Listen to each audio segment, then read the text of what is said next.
welcome. Happy New Year. It's already the 16th, but we're in a new year. And I wanted to mention a couple of things. Yesterday was an important national holiday commemorating Dr. Martin Luther King Jr. And tomorrow is a day that should also be noted. It's the birthday of Benjamin Franklin, who's important since we live in Franklin County, which in 1794 was named for Benjamin Franklin. Dr. Franklin was very popular in 1794 and second only to George Washington. He was known for wit and common sense. And a second important association is with the Frankfort Plant Board is that he did a lot of experiments forming the basis for electricity, or the study of electricity. And he self-published Poor Richard's Almanac, which included a statement, "A penny saved is 2 pence earned." And this applies to us since we've put out the request for proposals for energy efficiency programs earlier this month. And again, ties into the history of Benjamin Franklin. So just wanted to add a little history there. I'm Anna Marie Pavlik Rosen, Board Chair. To my right is Walt Baldwin, Vice Chair. Dawn Hale is our Secretary Treasurer. We have member Ralph Ledwig. We are still missing a 5th board member since October. And then we have our attorney, James Liebman, for the board. Kathy, please note that all members are here. Our first order of business is traditionally when hearings are run, they're run by the Vice Chair. So Vice Chair Walt Baldwin will lead the hearing. Thank you. This hearing will now come to order. My name is Walt Baldwin. I'll be conducting this public hearing. With me today are the board members and staff of the Frankfort Electric and Water Plant Board. We are here to receive comments regarding the following. 1, increasing rate for retransmission surcharge. 2, increasing rate for bulk cable 1 and 2. 3, increasing amounts for multi-service discounts. The public hearing was advertised in accordance with the regulations for the public notification and appearance on Sunday, January 7th, 2018 in the State Journal newspaper. We have asked that you register to speak. If you request to speak. If you have not already done so, please register with the Secretary so we'll have a record of those in attendance and wishing to speak today. A brief statement about the conduct of this public hearing is in order. This hearing will be conducted informally. The hearing is to be conducted voluntarily by the Frankfort Electric and Water Plant Board in order to accept comments on the above items. Formal rules of evidence will not apply. Both oral and written comments will be accepted. Any and all persons present who wish to make a statement will be afforded an opportunity to do so. If you have a written statement to accompany your oral presentation, a copy of the written statement should be provided to me prior to the presentation. If you have a lengthy statement, I ask that you summarize your comments. Oral presentation should be limited to no more than 3 minutes. If necessary, I may interrupt and request the presentation to be complete due to the limit of this time. I may ask questions of any person during the oral comments where it is necessary to clarify the nature or the substance of the comments. The reasons for conducting this hearing by these rules is so that we can collect information, especially information that the board has not previously considered, and take it under review. The board may not answer questions because we do not want to make hasty judgments on specific issues that are brought out if in a technical nature. This is especially true since different points of view may come up during the course. Glasses are bad. From different speakers. It is the job of the board to fairly consider these points and view information as part of this setting. We do want public input and involvement, and I hope you do not find our standard procedures restrictive. The oral comment period for this hearing will be the end of close of business on February 19th, 2018. Written comments received on or before February 19th, 2018 will be accepted and considered. Before we open the floor for comment, Harry Kaut will provide a summary. Thank you, Member Baldwin. If I could, I would like to respond to any of the public comments tonight on the proposed rate changes in writing. So if the people speaking could leave their email address or mailing address, we would endeavor to get them a response by close of business on Friday. The public notice proposes to increase the retransmission surcharge rate from $12.03 per month to $16.39 per month, effective March 1st, 2018.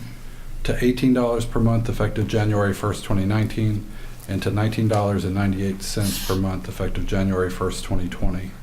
This surcharge is a direct pass-through of the fees FPB pays for the local broadcasters in Lexington and Louisville, and is based on the retransmission consent agreements executed by this board in December of 2017. Public Notice proposes to increase the bulk cable 1 rate from $11.80 per outlet per month to $12.46 per outlet per month effective March 1st, 2018. Bulk Cable 1 is defined in the FPB tariff, typically includes hotels and KSU dormitories. The increase is needed to keep pace with the increases in the retransmission consent fees FPB must pay to broadcasters. Staff proposes to increase Bulk Cable 2 from $20.57 per outlet per month to $21.73 per outlet per month effective March 1st, 2018. Bulk Cable 2 is defined in the FPB tariff, typically includes office complexes with more than 8 outlets. The increase is needed to keep pace with increases in the retransmission consent fees FPB must pay to broadcasters. And finally, the Public Notice proposes to increase the amounts for the multiple service discounts effective March 1st, 2018. The 2 service discount is proposed to increase from $3 per month to $6 per month. The 3 service discount is proposed to increase from $6 per month to $12 per month. Customers who subscribe to high-speed internet and either cable TV or local phone are eligible for the 2 service discount. Customers who subscribe to high-speed internet, cable TV, and local phone are eligible for the 3 service discount. These discounts have been in place since 2005, when our internet offerings consisted of 128K, 256K, and have never been adjusted. Because of the continued increase in cost of cable TV, staff feels increasing the discounts to the customers who use the most FPB cable telecom services will help retain our most valuable customers. The increased discounts are included in this year's budget. Does any member of the audience have questions or comments? If there are no questions or comments, that concludes this public hearing.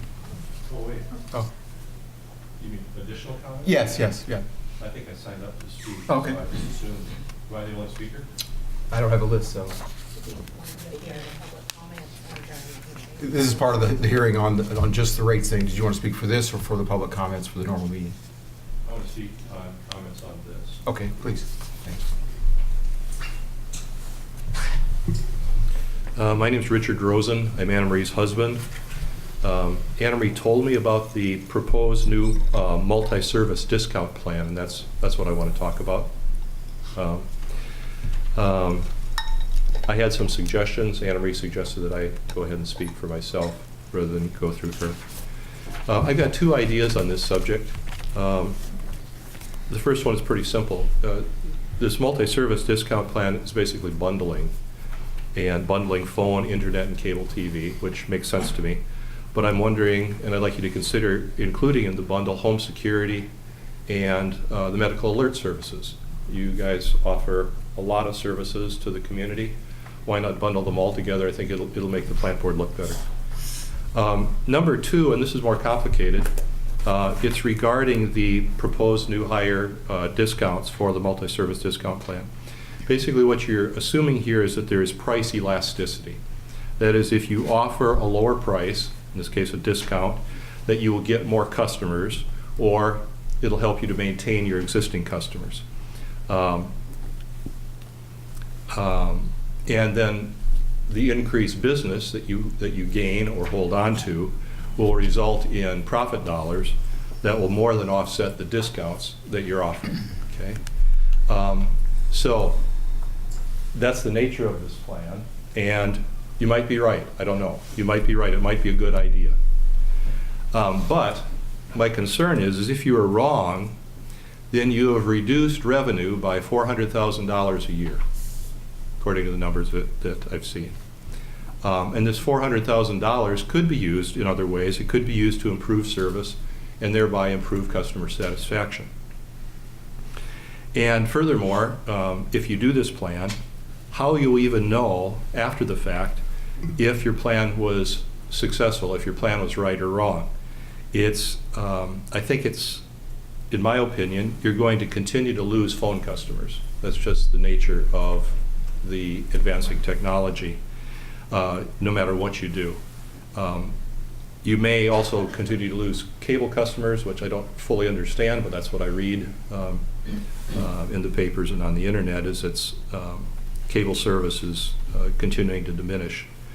So how will you determine if your plan actually slowed the rate of decline? What I propose is, rather than implement this plan this year, that you instead do a market test, okay? And this market test is based on this premise. If this discount plan will be successful at holding on to existing customers, that is, these lower prices will encourage them to keep your bundled services, then it would seem that lower prices would also encourage people to buy your bundles in the first place. So that's the premise.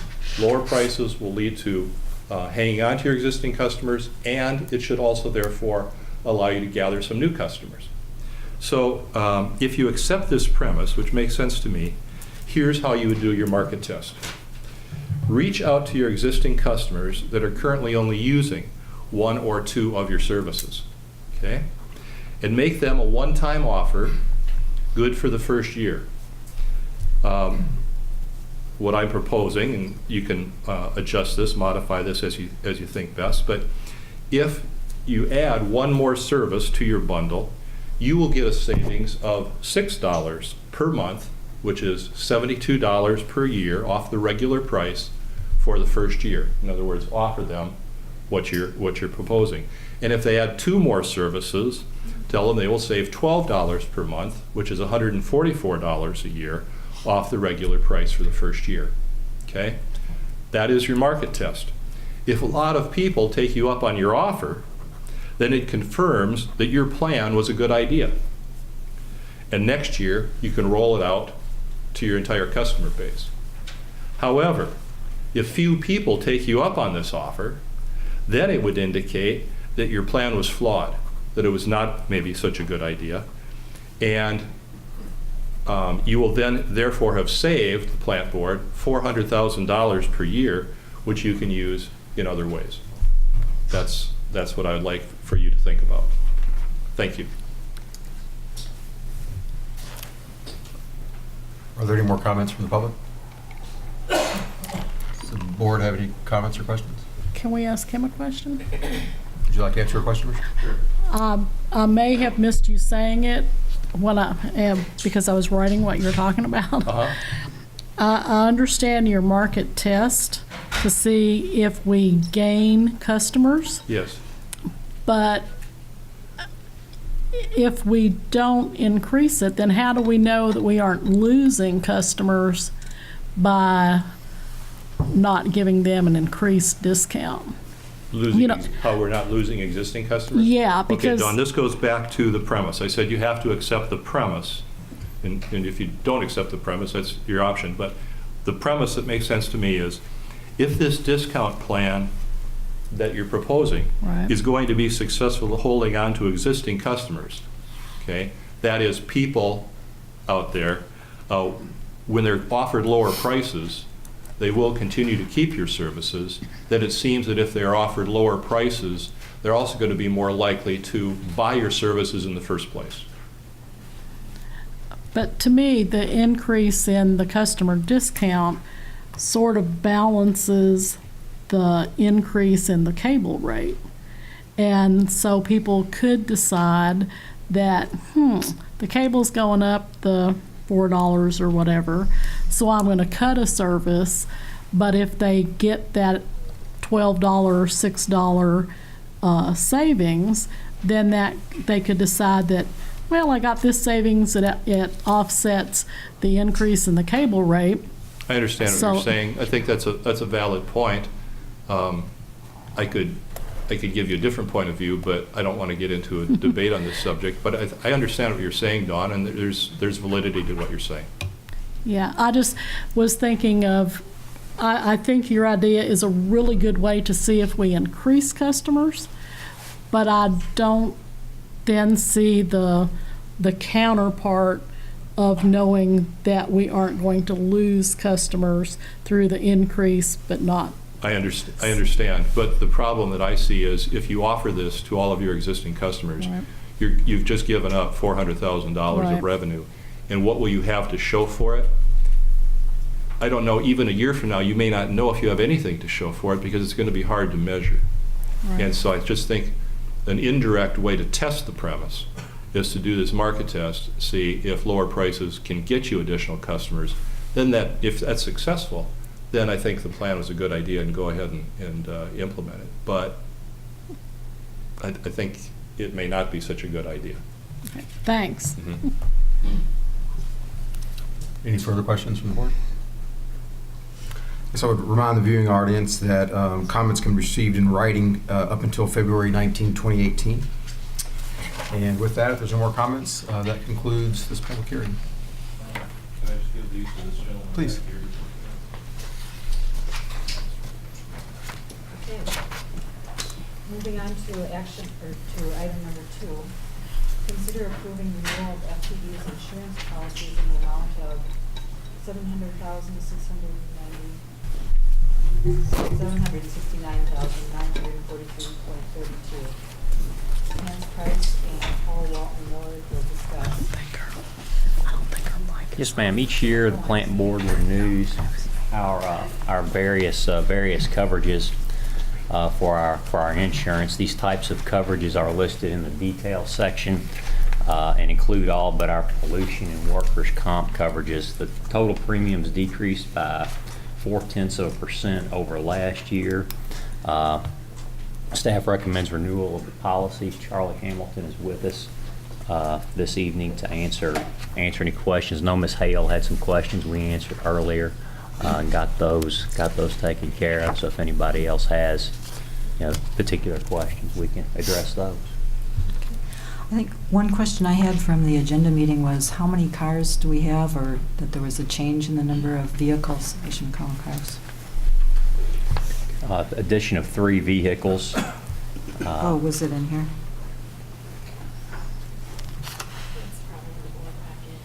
Yeah.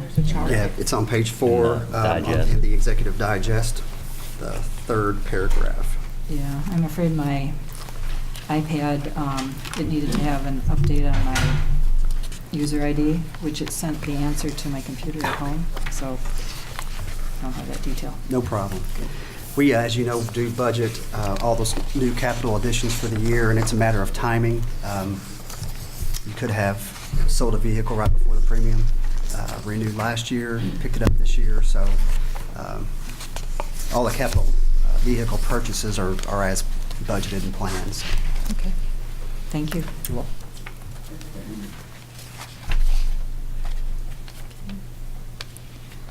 Did the insurance company want to make any comments, or I think we're all set? We're all set. Okay. Any board questions?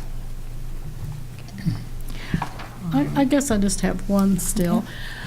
I had asked about flood insurance. That was one of the questions that I had, and which you all answered. And I think it's $1 million with a $50,000 deductible. Yes, ma'am.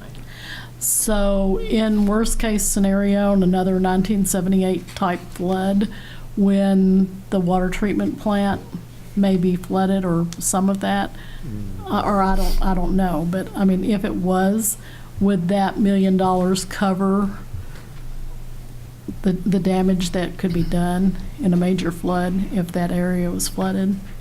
Depends. I'd ask about the knock would be my main question for flood insurance, Okay.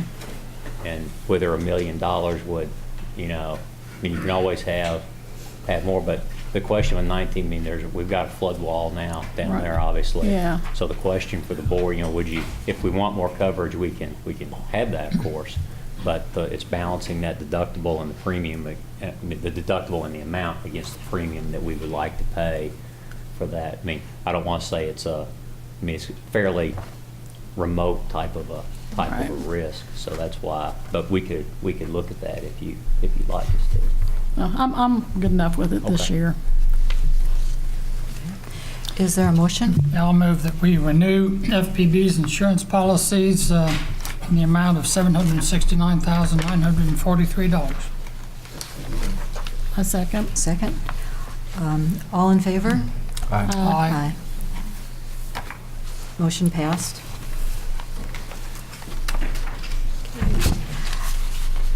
Number 3, consider approving minutes from the December 19th, 2017 board meeting, the December 29th special board meeting, and accept the December 12th cable advisory meeting minutes. Has everyone had a chance to look at those?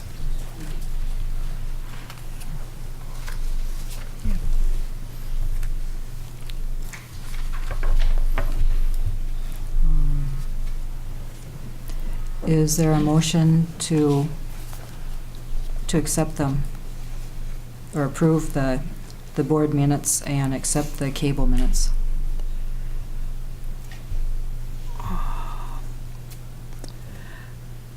Trying to remember. I think there was just one question that I had. And let me get to it here. After the closed session, we didn't do that properly, and so we didn't say publicly that no action was taken in the meeting reconvened. Okay. Meaning the 19th or the 29th? Just the 19th, wasn't it? Yes, it was. Because we didn't have a closed after the Correct. 29th, yeah. So there was a closed session on the 19th, and Right, we forgot to invite people back into Right. the room, but we didn't make a motion or do any activity, so we need to improve there. But right, but we, this says that no action was taken after the meeting reconvened, but we didn't actually say that. So I didn't know how well, I that guess should be addressed in the the minutes. fact is that we didn't take any action. We didn't say it, but we didn't take any. Right. So we certainly should be more clear in the future. But I think it's a true statement. We didn't take any action. Okay, So I think we're fine. okay. Then I'll make a motion to accept the minutes of December 19th, 29th, and do we also do that with the cable? Okay. Yes. And accept the cable minutes. I'll second it. Okay, all in favor? Aye. Aye. Motion passed. Accept electric water cable financials, December 2017. Katrina. Hello. No surprises again this month, so that's good. The financials start on page 100 of your board package. Starts with the statement of net position. And if you'll look at line 60, it's your total assets of just over 172 million. And then on line 115 is total liabilities, 87 million. And then line 150 is the difference between those two, which is our total net position, 85 million. And then total liabilities and net position, 172 million on line 155. The next page, page 101, is the cash investment schedule. This is required per our investment policy, and it just shows the breakout between restricted and unrestricted cash and restricted and unrestricted investments. So line 50 shows total restricted cash of 879,000. Line 95 shows unrestricted cash of 21 million. Total restricted and unrestricted cash of just over 22 million. And then the next section is the investments. So line 135 shows restricted investments of 9 million. Line 145 shows unrestricted investments of 118,000, and total restricted and unrestricted investments is 9.4 million. The next page, 102, shows the debt schedule. You'll notice the FSN consolidated, or third lien lease, shows the balance of 9 million now, where we did make the final draw in December. We also made bond payments on all of the bonds, so shows our total debt of almost 44 million, just under 44 million. Any questions so far? Page 103 is the company-wide summary statement of revenues, expenses, and changes in net position. Line 20 shows total operating revenues. I'm going to focus on the month-to-date column, which is the first column. 8.2 million. Line 50, total operating expenses is 6 million. Net the two shows our gross contribution, line 55, of just over 2 million for the month. Line 140 shows total general and administration expenses of just a little over 2 million. Line 190 shows other revenue of 219,000, and that shows our month-to-date for December net contribution of 378,000 on line 195. And then year-to-date, just on the total, we're at just under 4.9 million for year-to-date, which is the third column. Pages 104 through 118 show those same numbers, just in more detailed breakout of between departments and divisions. Line 119 is the page 119, sorry, is the cash activity summary, which shows just a summary of all of our bank accounts and the activity that occurred in the month of December. And then if you'll flip to page 122, that shows the detail of all electronic payments that were made in the month of December. And then pages 123 to 162 show the checks that were paid out through our accounts payable system. And then 163 to 165 shows the impress check register, which is the primarily customer refunds. Any questions?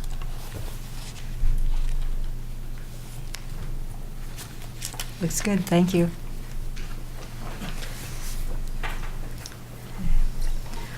Public, oh. You need a motion to accept. I'm sorry.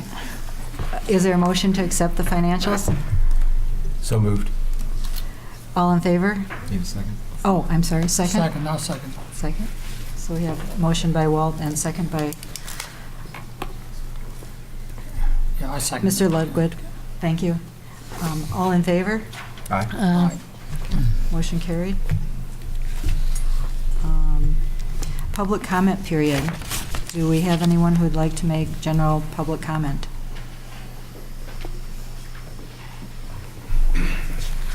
Mr. Van Sickle. Good evening. My name is Nathan Van Sickle. I live at 109 Reservoir Road. I am a FPB customer and I am president of the Tanglewood Neighborhood Association. I'm speaking to you tonight to ask you to delay the vote on the final plans for the new reservoir project. These plans include the immediate construction of one 7 million gallon water tank to replace the two existing 4.6 million gallon water tanks. In addition to these current plans, the construction of a 7 million gallon water tank would also leave room for one additional 7 million gallon water tank to be constructed in the same location at a later date. Based on discussions and meetings with FPB staff, there is at least one option that has not been fully vetted. And because of this option, we are asking to delay this final vote. Although I'm sure that the planning for a new reservoir started many years ago, the project as we know it today started with an analysis performed by Strand Associates in 2008. That analysis went through the condition of the existing reservoir as well as options for a new reservoir. The conclusion of that analysis recommended the replacement of the existing reservoir with two 4.5 million gallon chrome tanks. Based on this analysis and discussion with FPB staff, we have determined the following. The cost for the two 4.5 million gallon tanks are estimated to be the same as the cost for the one 7 million gallon tank.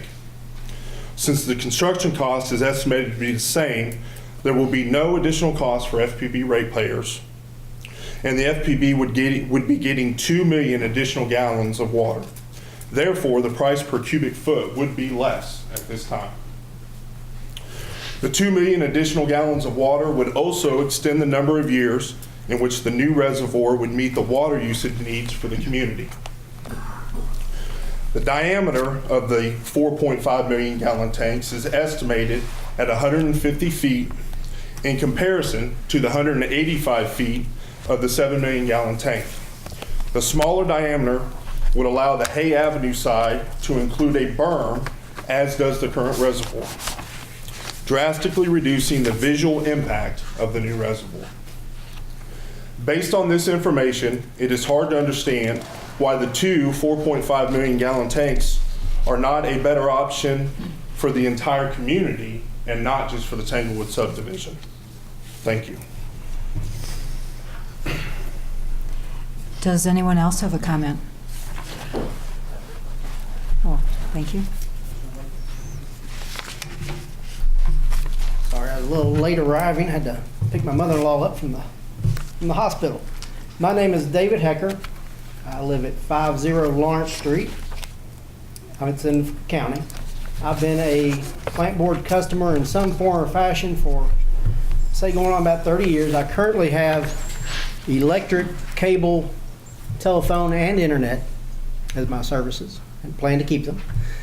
I'd first like to thank the plant board and all the employees. I know a lot of times, they don't get the benefit of the doubt. People complain about one thing or another, but I can tell you as a customer, again, for that long period of time, I've had very few problems, whether it be my internet speed at home, cable service. Again, I couldn't tell you the last time my service was out.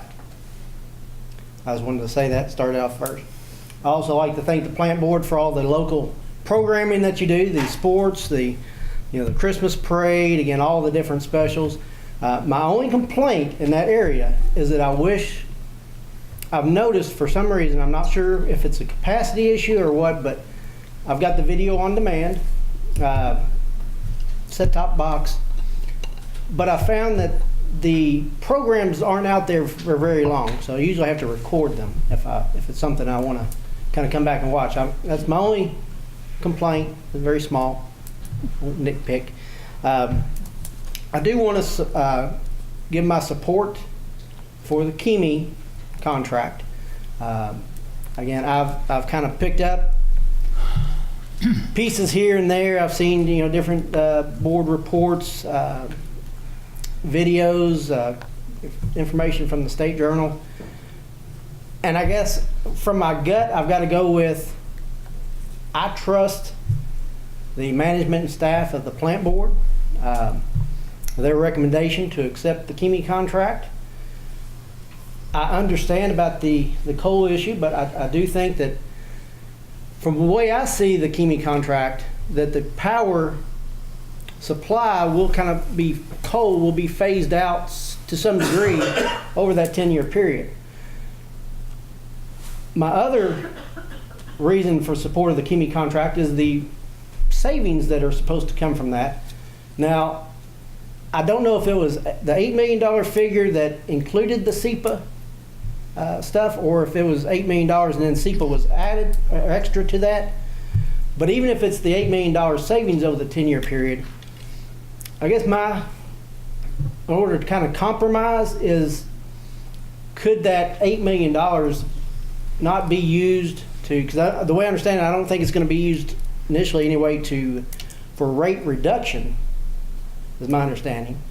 So my thought was that $8 million or whatever it ends up being could be used for either education on the energy conservation side or the development of renewable projects that would again further benefit the community. So again, to kind of summarize, I support the KyMEA contract. Would ask or see if we can use any savings from that and reinvest that again back into whether it be education for energy conservation or developing or building renewable projects ourselves. Thank you. Thank you for your comments. Anyone else? Okay. If the public doesn't have a comment, I just have a quick one. Okay. I just would like to thank all the plant board employees for the hard work during all the terrible weather. I mean, the guys that worked on the Wilkinson Street water break were in 0-degree temperatures in water and ice. The cable guys, the electric guys, I think you all did a great job, and I just want to tell everybody thanks. Okay, good point. That is hard work, especially in cold temperatures. Thank you, Don. Okay, we'll now move on to departmental reports, starting with website customer comments. Oh, We've included those in your board packet on page 167, just for your review.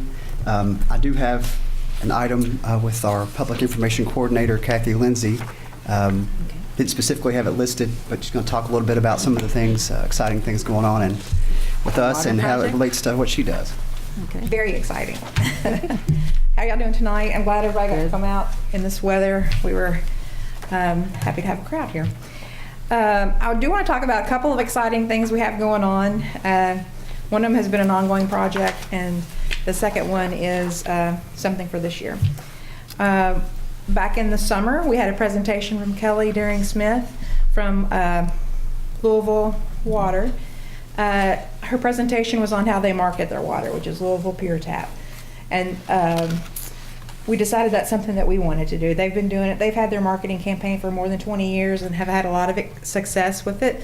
So we thought that that would be a valuable thing for FPB to do, to discuss the value of our tap water that we provide here in Frankfort.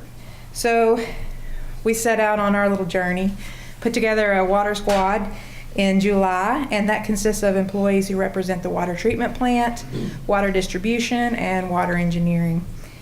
We also have someone from customer service, IT, media services, and our marketing team. So we've met several times. We even went to Louisville in September to the Louisville Water Tower Park Museum. We toured how they promote their brand. We met with Kelly Deering-Smith again, who gave us some good tips on how to get started and to set forth our plan.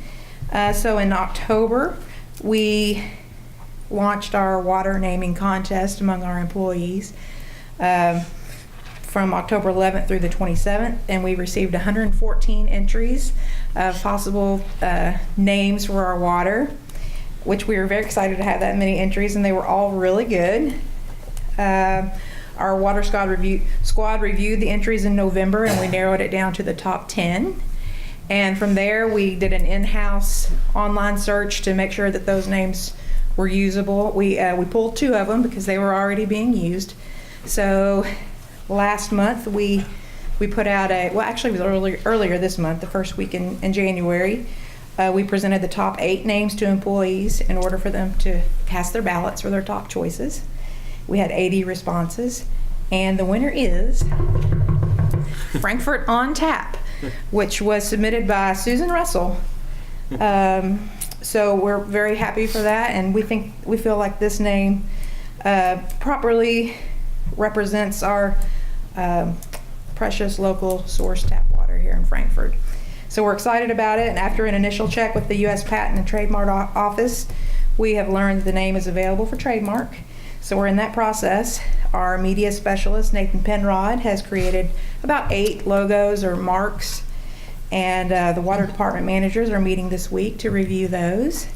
We're excited about that. And once that logo has been determined, we will complete our trademark application. Then we'll work with a trademark attorney. The office assigns, the U.S. Patent Office assigns an examining attorney to review the application. They'll determine whether it complies with all their rules and statutes, and they'll do a complete review, which includes a search for conflicting names. So that's where we are now, and marks, which is the logo. So we're excited to have that underway. We're hoping to have, they say that the trademark office, that process may take a couple of months. So we'll have something soon in the future. Another very exciting thing going on at the plant board is that 2018 is FPB's 75th anniversary. So I've met with our marketing team. We've talked about different things that we're going to put together this year. We're looking at having a customer appreciation event this summer, which is the actual date of our anniversary. And we're going to work on a timeline history piece for a display in the lobby, and other fun events throughout the year. And we'll be also dedicating a page on our website to talk about the history of FPB. That's about it. Y'all have any questions? Sounds good. It's very exciting. It is. Great, thank you. Okay, Cable Department. Yes, the cable report starts on page 170 of your board package. For the month of December, we had several outages due to the cold temperature, which really took a toll on our active equipment. So the guys put in a lot of hours to try to keep up with those trouble calls. And as you can see, there was quite a few of them. Page 173 is the trouble call report, which is down from last year. But we had one category on there that's basically not FPB related, which kind of stood out to me. So I did some checking. And basically what is happening there is, and I think it has to do with the outages, is when we have mass outages like we had when the weather got real cold, we have customer calls and trouble calls. If the technician goes out and works the problem, by the time we get back in touch with the customer, the problem's been resolved. And so that's where they're catching those customers. So, and I have a feeling it'll be that way next month. In the board report, we had quite a bit of outage there at the first part of the year. That'll be in January. Page 174 is the penetration graphs. So before we move on, so I guess I'm a little confused. Why are those FPB non-related? Do we just not know what the cause was, or are we attaching it to the failure of the active equipment? Or? No, basically what happens is on that particular one, FPB not related, when we call the customers back, the customer's saying, I'm fine, I'm not out anymore. So do we have any, I guess my question was really, do we have any insight on what that was? Was there active equipment that was failing larger areas and I think it was getting that's fixed part of anyway and it was? Yeah, I think that's part of it, but I haven't been able to track it yet. I see. Because I just kind of trying to get in front of it now. And so what we're thinking about doing is trying to add another category or something to kind of break it out a little better. Because it is a little confusing to see that number so high. Yeah, it might be nice to at least see service calls or other systemic things that are happening that might account for it. Exactly. So do you have some sense of what was going on with all the active equipment failures? Basically, every time we get extremely cold temperatures, we start losing trunk amp modules. And that was one of the reasons for doing the upgrades is the equipment, it's old, and when we get, when it goes from 30 to 0 in 24 hours, we start seeing pretty good outages. So it was all the old equipment that was failing? Sorry, thanks. The last page, 174, is our penetration reports. We're still a little bit behind on security, broadband, and VOD, but hopefully we can catch those numbers up. We'll see. So I'll be happy to answer any questions if anybody has any.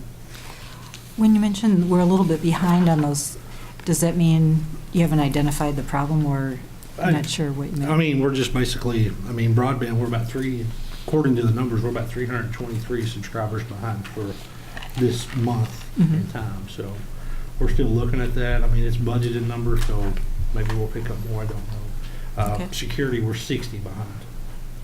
So that's what I'm referring to, the number of numbers, which we're still looking at that number to, as far as why we're so far behind on broadband. I really don't have a clue yet. I think we're adding accounts, but I just maybe we're a little ahead of or a little behind of our budget numbers we thought we'd be at. But if you look at basic cable, we're up 500. So, like I said, when we put the budget together in March, our numbers are a little bit off, but maybe we can catch up, maybe we can't. Okay. Yeah, anything you can do to try to figure out where the problem is, good idea. Okay. Thank you. Okay. Customer service report. Good evening. Apologize, I sound like a frog. I'm fighting a cold, so I'm sorry for that. Your customer service reports are on pages 175 through 178 in your board packet. Customer service and billing assisted 6,254 customers in the month of December, and the drive-through was at 1,189, so I think that's holding pretty steady. On pages 179 and 180, we did also include for you the 2018 cycle billing schedule that we sent out to all of the customers. When we switched to cycle billing in May of last year, we wanted to make a great effort to make every customer aware in each cycle exactly when their bill would be created, when it would be due, when it would receive late fees, and when it would be turned off if not paid. And we sent that out in everyone's bill for every customer we have. We put that online, put that on our Facebook and Twitter. We're trying to, be sure that they have that information for the whole year. for the new year of 2018. Be happy to answer any questions that you might have. Do you think that's helped with calls and reducing the number of calls coming in? I think it would be hard to say at this point. Our call volume doesn't seem to have changed based on giving them that information. No, ma'am. Yep. Okay. Well, It that's has good. reduced the disconnections, so. Oh, well, that's positive. Mhm. Okay. Any other questions? Thank you. That's good. Thank you. Actually, I do have one. Oh. I noticed that several of the comments in the web comments around customer service, there were some complaints around the wait times on the after-hours support. And I've actually had an amazing number of folks come up to me over the cold weather complaining about the wait times, and people talking about over an hour waiting in a queue, 45 minutes, 50 minutes. Do we have some sense of, can we get some tracking of what those average wait times are and have those included in the report so we can have better visibility of them in the future? And also, do we have any sense of why those times are so long over the past weeks, and whether that was an aberrant wait time? We do include the daytime average wait times in the board packet for you. We do have a way to track the CMS, which is the company we use, their wait time. We can definitely reach out to them and see if they have a way to track those numbers for us. It is a third-party vendor, so we could reach out to them and ask them that question. You know, my guess would be the number of outages based on the cold temperatures and the fact that they only have an assigned number of agents to our group that take our calls is a possibility.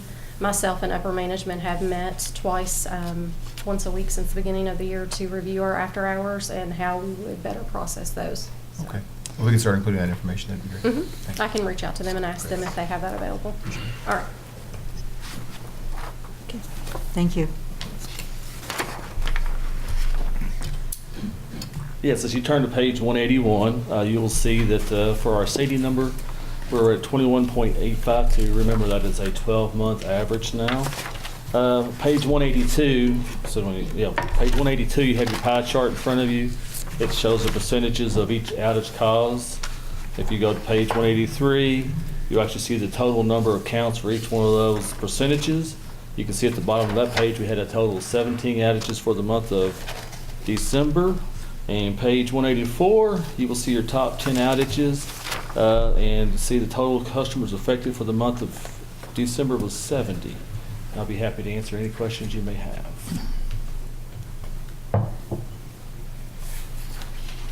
That's good.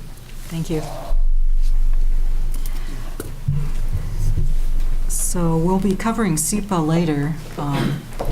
Would that be fine to move ahead to KyMEA at this point?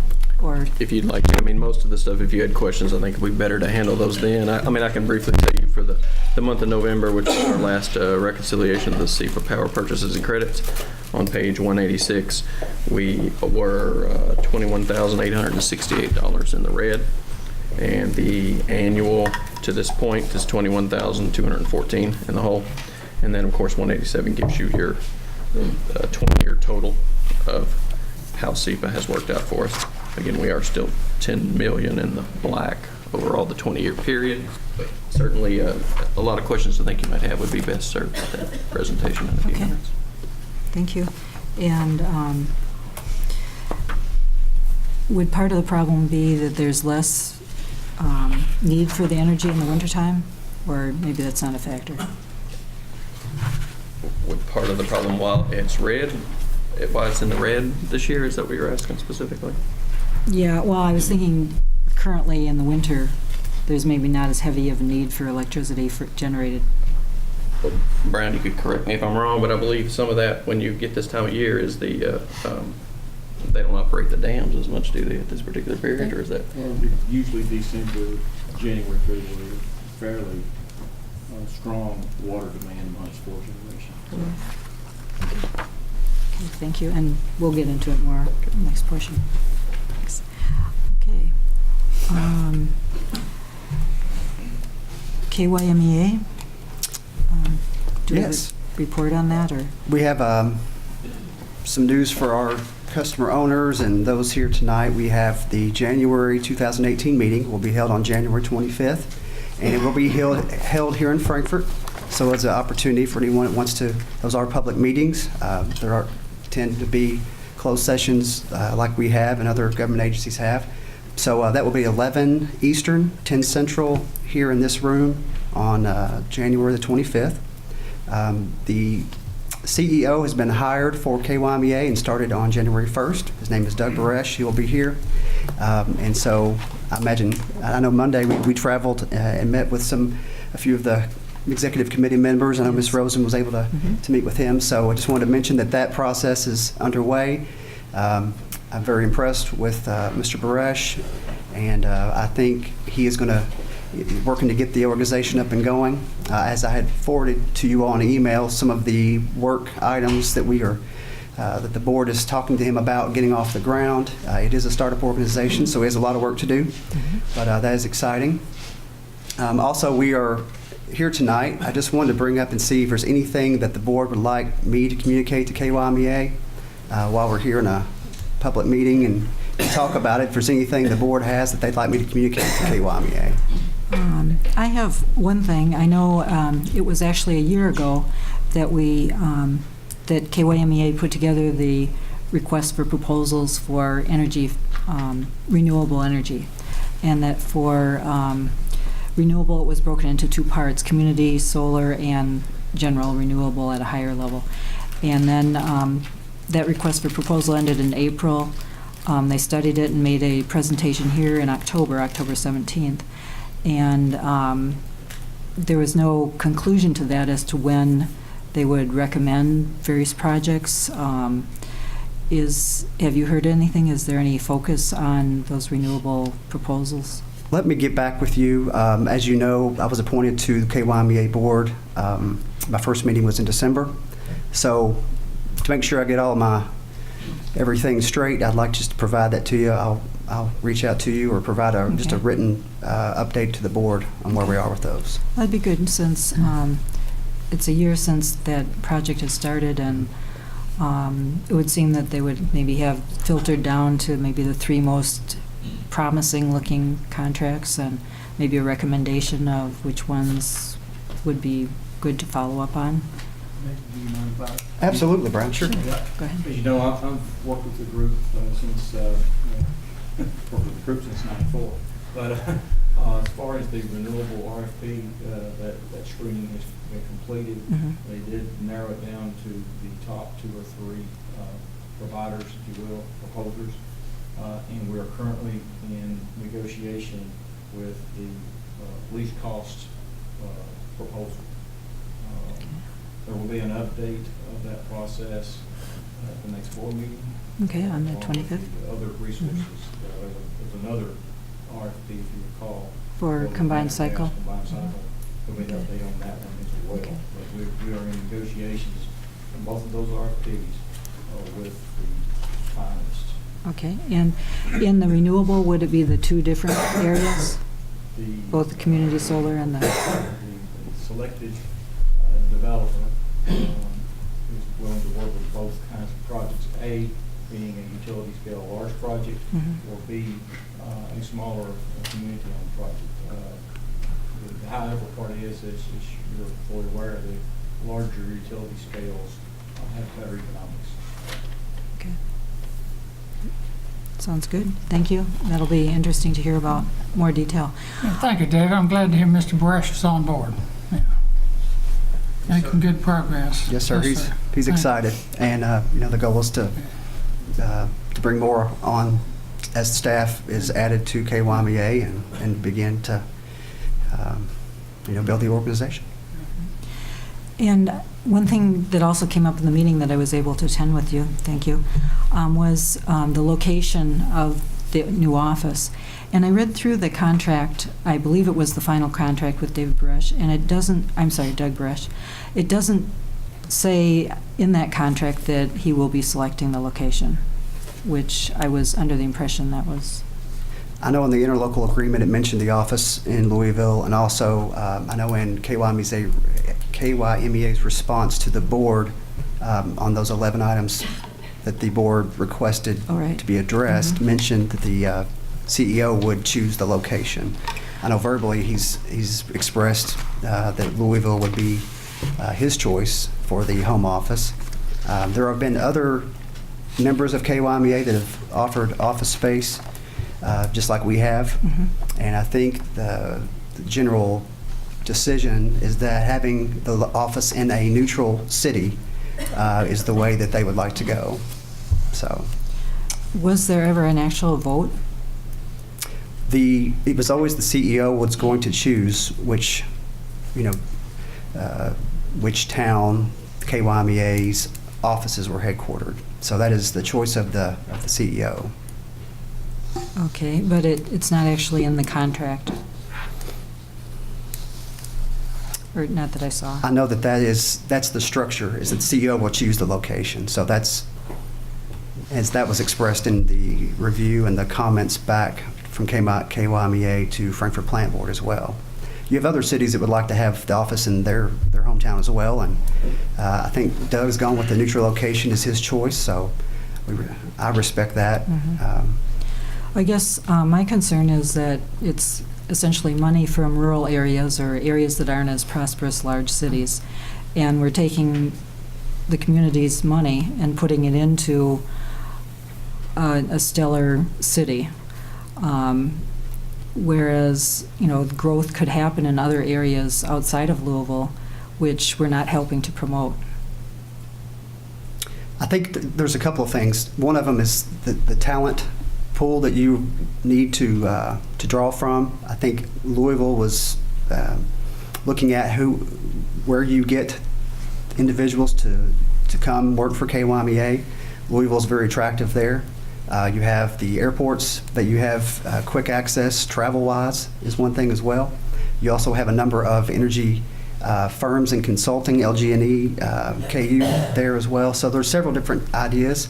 I know I've heard of other joint action or interlocal agencies that have found that having their offices in a neutral location seems to be a good way to function. So that's where we are with that process. I guess I'm still concerned that there was never actually a vote on the location, or even the vote, as far as I can tell, to say that the CEO would decide the location. Well, I think it's the difference between a governing board and a managing board, and the decision has been to allow the CEO to choose the location. So that's how it's walked, and that's where we are. Another thing that concerned me about that meeting was that there were things discussed and talked about, and say hedging. We already have more than 100% of our energy needs covered, but the strategy to pay for that capacity while at the same time we're going to the market to look for even cheaper energy. Wouldn't those issues be something that all of the members and possibly the municipal utilities locations where the customers are would want to be involved and know about those discussions? I think these are excellent questions that we've had. We have a CEO in Doug, Mr. Baresh, that these are things that I think would reach out to him, and we'll also have the meeting here on the 25th as well. Okay. So this is a loaded issue for sure, and I think that's a good way to approach this. Okay, thank you. Any other comments? I have some questions out of your discussion. So it seems odd to me that we don't know what board action, for KYMEA board action, selected or enabled the CEO to choose the location, but yet other board members have expressed interest in offering the space to the agency, and also we have the board policy adopted by FPB back in June directing or stating that it would be preferred to have the office being a member location. It seems odd that there wouldn't have been a discussion and a vote and some action on that. If you go to FPB's website, anybody that's watching this, anybody here, and look at the documents in the far top right, there is a KYMEA's response to 11 questions that were posed to KYMEA. The board voted, and I'm not getting internet. I could go on and find it, but for the sake of time, the request at that meeting, because we've looked at this before, because you've reached out to us while Hans and I were traveling over the last 2 months, giving us directives as we traveled, which is why I'm asking for communication in a public meeting. The requests were simply a request for a response from KYMEA. One of the items was to provide a salary schedule for the CEO. The other one was to request them to consider free office space at Frankfort Plant Board. They responded to that. It was a 47-something page document. They clearly stated that the CEO would determine the office space when hired, and they also were, I can't remember the compensation part of it, but the board of directors for the Frankfort Plant Board, never mentioned a specific dollar amount, and is definitely asked and request the office space, but others have also have offered it as well. So, but I guess that's my point, is that I think the board did make it clear that it was the board's direction to have to pursue office space in a member location, and from your comments, other members also made that suggestion. I don't see how that doesn't lead to a discussion of the board and a vote about where the office space is. Now, this has been an issue for, for some time. As our representatives, I guess I'm kind of surprised that that our representatives wouldn't have reflected the direction of the board to pursue office space in a member location. We communicated with them that they would like it in Frankfort. We also sent out, you'd ask for us to send out an email to other members asking their preference on a location, and we did that. There were, if I remember correctly, the majority of the members, most of them said they would like a neutral location. So we've expressed, I think you've all made it very clear that you would like it in Frankfort. There's some things you have to do when you're a member of an organization with others, is you've got to work together. So, but I guess I'm, also, ultimately our representatives are representatives of the direction of the board, and it seems like the board gave, a clear direction in that June meeting when all of those recommendations for E3 were presented and given to the board, and it seems that there's an obligation there beyond simple communication, but also implementation of that board direction. I disagree. I think that this has been beat to death in the past, and the message that came through to us in the course of all that was that the various cities, they didn't want one city to have an advantage by having the KyMEA staff there. So, well, I think it's beyond this issue. I mean, there were several. Well, you don't like KyMEA. That's your. There were several. Well, no, it's a valid board action. Let's Mr. Boris do his job. The board voted for it. We gave direction to our representatives, and I guess it's a little disturbing to me if the representatives aren't actually pursuing the direction given by the board. I think you might want to consider your words when you're talking about this, Walt. I think the board's directives were carried out by the representatives. Absolutely. There's no question that the representatives have respected the wishes of the board. But absolutely. But we don't see any evidence of an actual vote. But why should they vote on it when the interlocal agreement says in it that the headquarters will be in Louisville? So to me, when you have signed the very initial document saying in the document, Article 2 or whatever it was, that the headquarters will be in Louisville, then why do you need a vote on it? It's already in the documents that we signed that it would be in Louisville. It's an agency in process, and we're feeding back and being involved in the development of a new agency.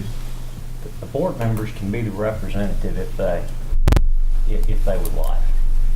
If the board doesn't believe that we've done adequate work to carry out the directives, board members can be the representative to the agency.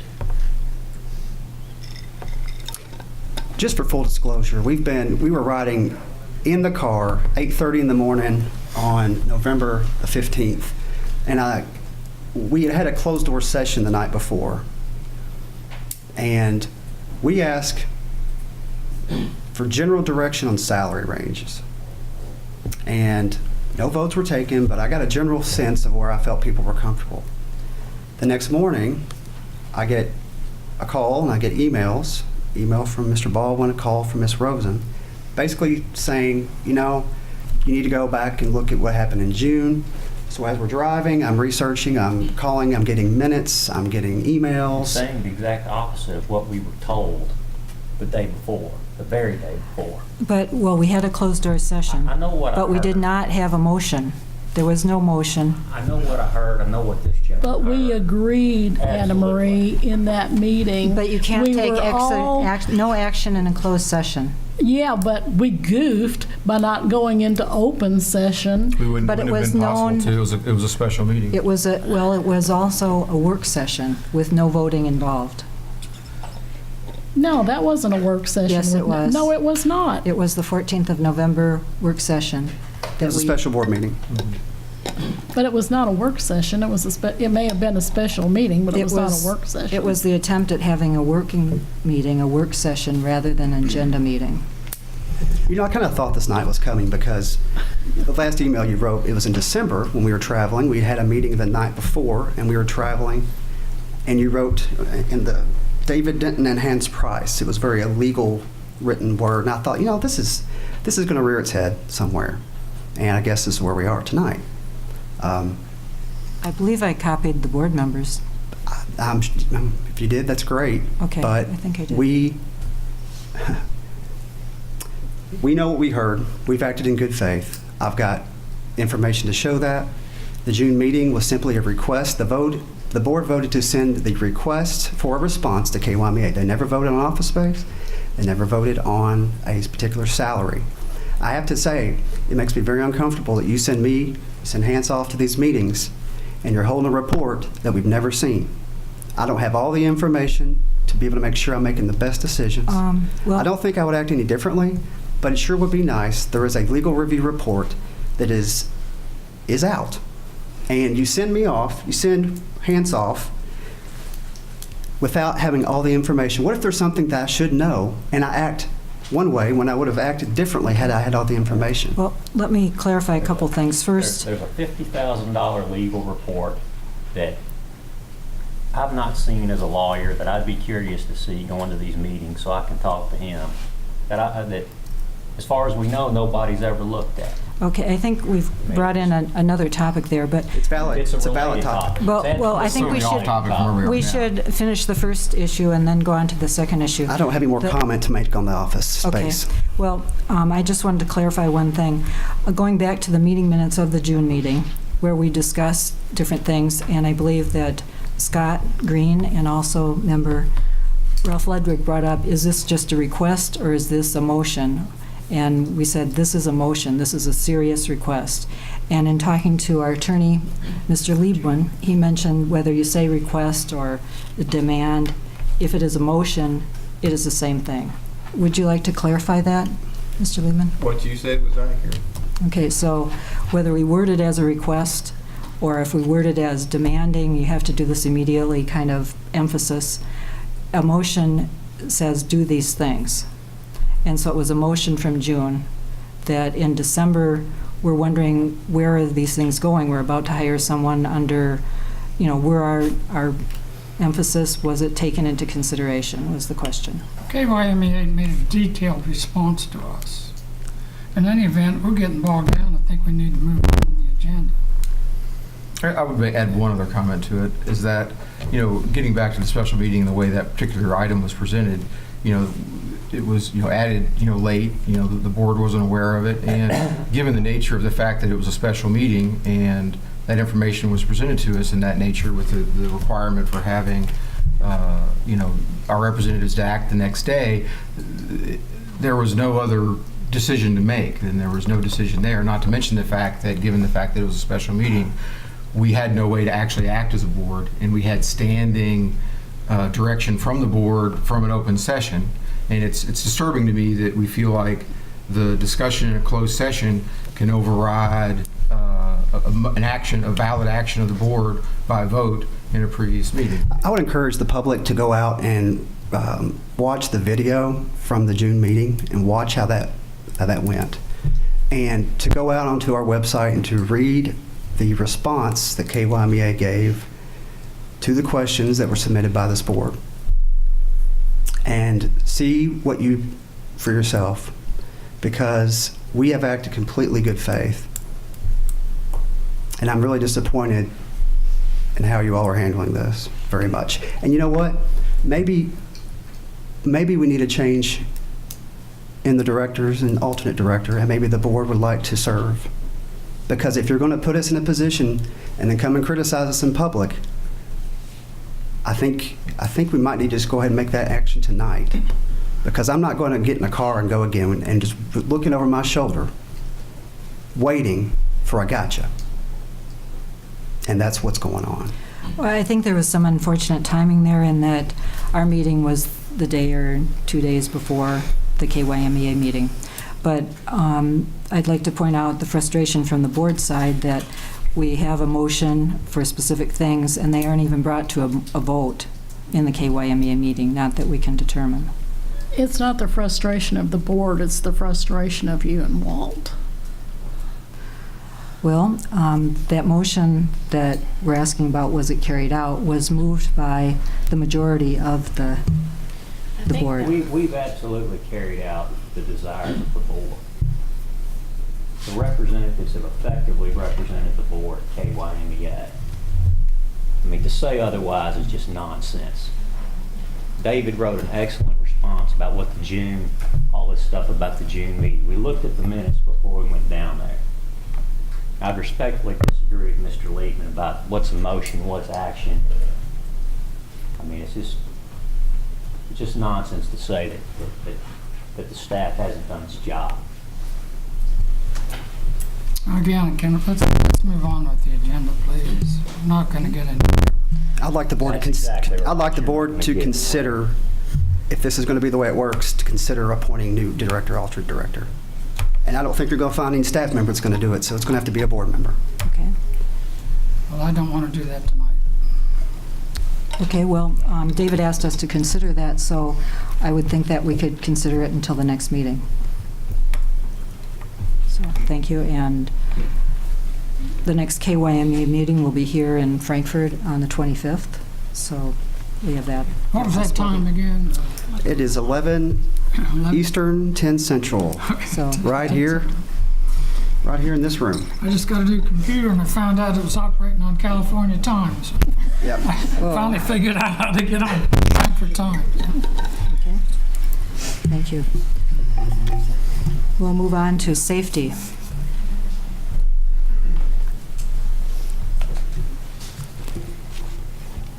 In the safety department, we did have an OSHA recordable, actually in the electric department. It could have been a very serious accident. Thankfully, the employee just needed some stitches. He was operating a chainsaw and lost his footing and cut his leg.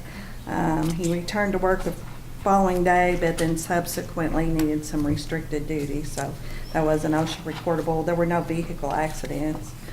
We also have a project that we're working on that we wanted to mention. For years, we've had multiple policies and programs, written policies and programs for the safety department. We also rely on trade safety manuals, such as what's published by American Water Works Association, American Public Power Association. But we are in the process of, we've consolidated all our programs and policies into a manual. We're putting that online. We're going around to each department, making sure every employee at some point has gotten every policy that applies to them. So we're going through that department by department.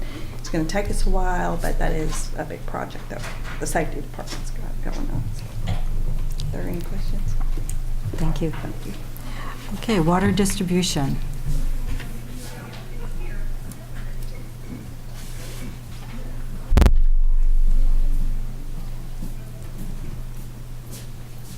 Good evening, Mrs. Chairman, board members.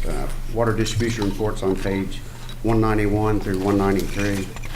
Water distribution department had 4 main breaks and 0 outages during the month of December. We did have a busy week last week, but we weathered through it. So I would like to thank the city police department, the city street department, and the state highway garage, and Da Vinci's Pizza for bringing some pizza on that Friday night. But we did weather it, and they did. Everybody else helped, so we appreciate all their help. The liner project, the crew's been on site since Tuesday. They've got about 50% of the liner in place, but really only about 30% of the work done. They're hoping to be done next week sometime. That's the liner. What liner is that? That's the liner in the North Basin. Okay. And they've got the geotextile placed and pretty much half of the fabric in place. Today, Dave and I both were up there this afternoon. They haven't finished all the attachment points yet, but about 50% of it's in place, but they'll be completing the rest of it sometime next week. Is it warmer inside the reservoir? It's probably 20 or 30, maybe even more, 40 degrees warmer than it is outside. Do have a fair bit of frost on the walls, like when it's this cold, but on the inside, but it's much, much warmer. Okay. Any Good. questions? Sounds good, thank you. Thank you. Okay, water treatment plant. Good evening, board members. The water treatment report is on page 194. In December, we treated 239 million gallons of water at the plant, averaging 7.7 million gallons a day. We continued the trend of very little rainfall. We had only 1.6 inches of rain, and just about all of that fell on one day, and that was December 23rd. Because of all of that rainfall, we saw a significant jump in the flow in the river. You may have noticed that on December 24th, and that carried through to the rest of the month. The river flow averaged about 4 billion gallons of water a day.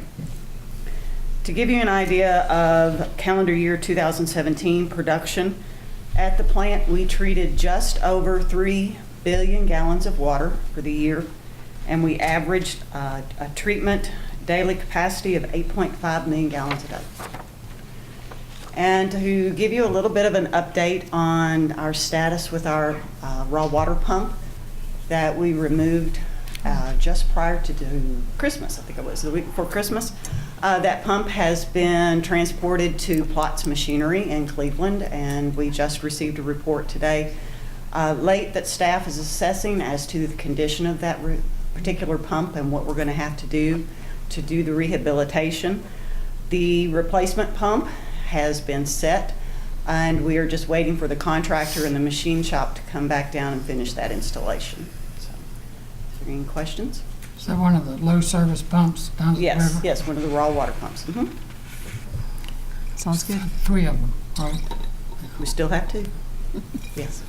All right, thank you. Okay, thank you. Okay.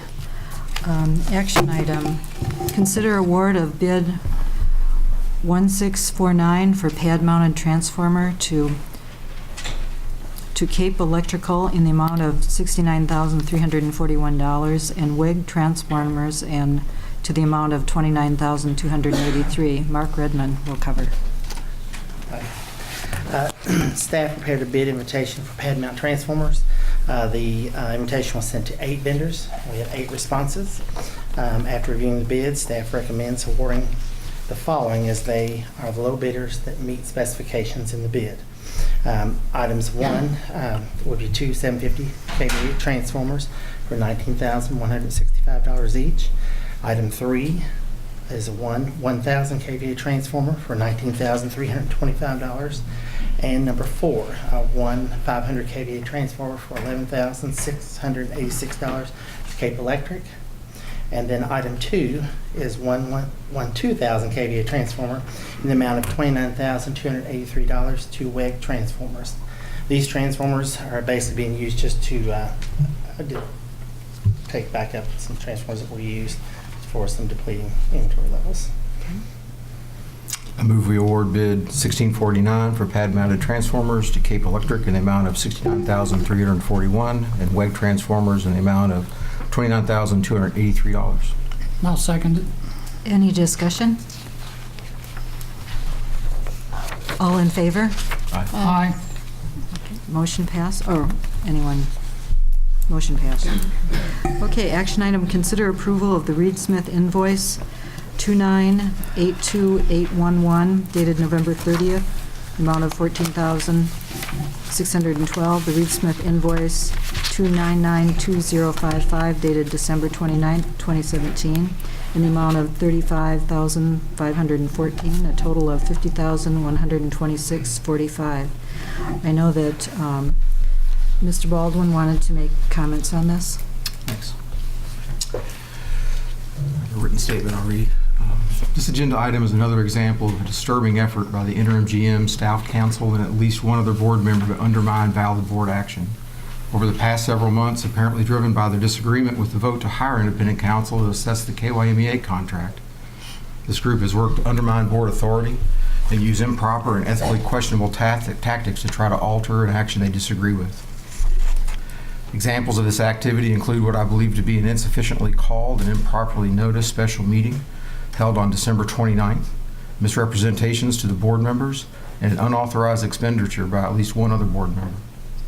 As an outcome of this action, staff violated existing agency practice and put an action item before the board, which resulted in a non-feasant vote to refuse payment for a proper invoice for a duly authorized expenditure by the board. The December 29th special meeting contained agenda items that were not approved by the Chairwoman Rosen nor by the rest of the board. It was unclear who called the meeting or under what authority it was held. The special meeting was not sent by the Secretary per KRS 96174. The agenda was delivered to the board without sufficient time to be aware of or comment on the necessity of certain agenda items. Under open meetings laws, KRS 61823, written notice is to be delivered personally, transmitted by facsimile machine, or mailed to every member of the public agency. And the notice shall be calculated so that it is received no less than 24 hours before the special meeting. Along with these violations, the outcome of holding this meeting was that staff violated existing agency practice and put an action item before the board, which resulted in a vote, which I believe amounts to nonfeasance, to refuse to pay a proper, invoiced, and duly authorized expenditure by the board to Reed Smith. I would note that the interim GM did realize this error shortly after the December 29 meeting and contacted Chairwoman Rosen to notify her that the invoice must be paid. Another effort to undermine the board took place on November 2017 agenda planning meeting, where the staff attorney and interim GM fabricated the law in an effort to modify the agenda to support their effort to undermine board policy. In support of these improper actions by senior staff, a board member has acted unilaterally and without the support of the board and furthered a personal project with Reed Smith, which may result in unauthorized expenditure of ratepayer resources to fund this fishing expedition.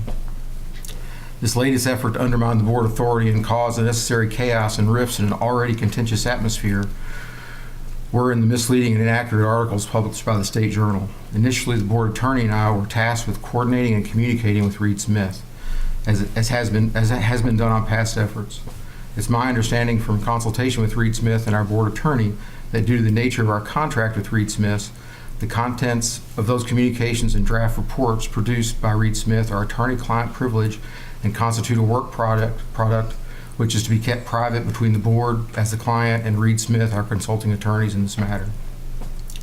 When an unexpected draft letter was provided by Reed Smith, it was recalled as it was important to discuss the matter in closed session so that the entire board could be present and provide input. This would allow for the board to ask questions of Reed Smith, streamline any communications, and would allow for transparency. For the last several weeks, the chair and I have been working with the board attorney and citizen expert on open meetings, seeking advice on how to best present this information to the entire board without violating open meetings laws and without waiving our attorney-client privilege with Reed Smith. So in an effort to remain transparent while also attempting to coordinate this Q&A session so that all can be involved with the confidentiality of these documents in mind, the board attorney has requested a draft from Reed Smith to be distributed to the board. Prior to hiring Reed Smith, we asked both of our staff attorneys if they were qualified to review, both our staff and board attorneys if they were qualified to review the KyMEA contract. Both indicated they did not have the required expertise. In October of 2017, the board engaged Reed Smith to review the contract. Any implication that staff should be included in emails or attend meetings between the board and Reed Smith is inappropriate, as the Reed Smith engagement was a contract between the board and Reed Smith, not the staff and Reed Smith. It is also a breach of our fiduciary duties as board members to release documents to staff that have not been approved for their consideration.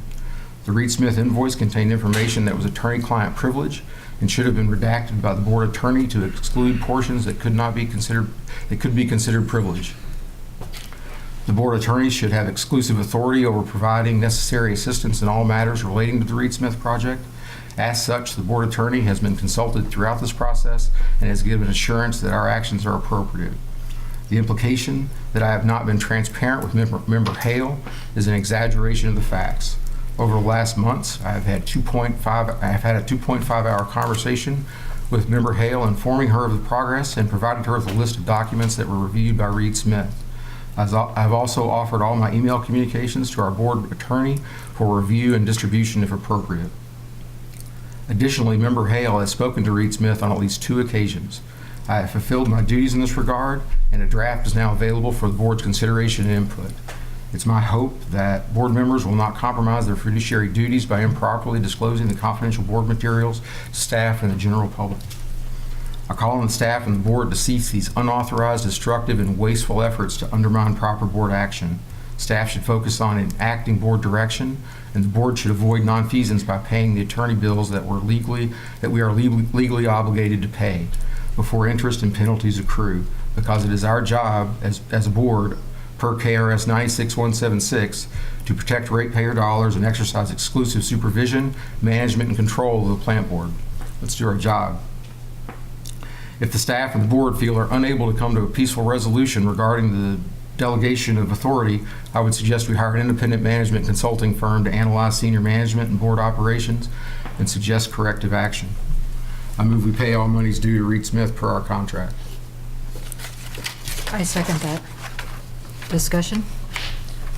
That is the biggest pile of crap I have ever heard in my life. Excuse my language. Member Hale, would you maybe want to consider rewording that?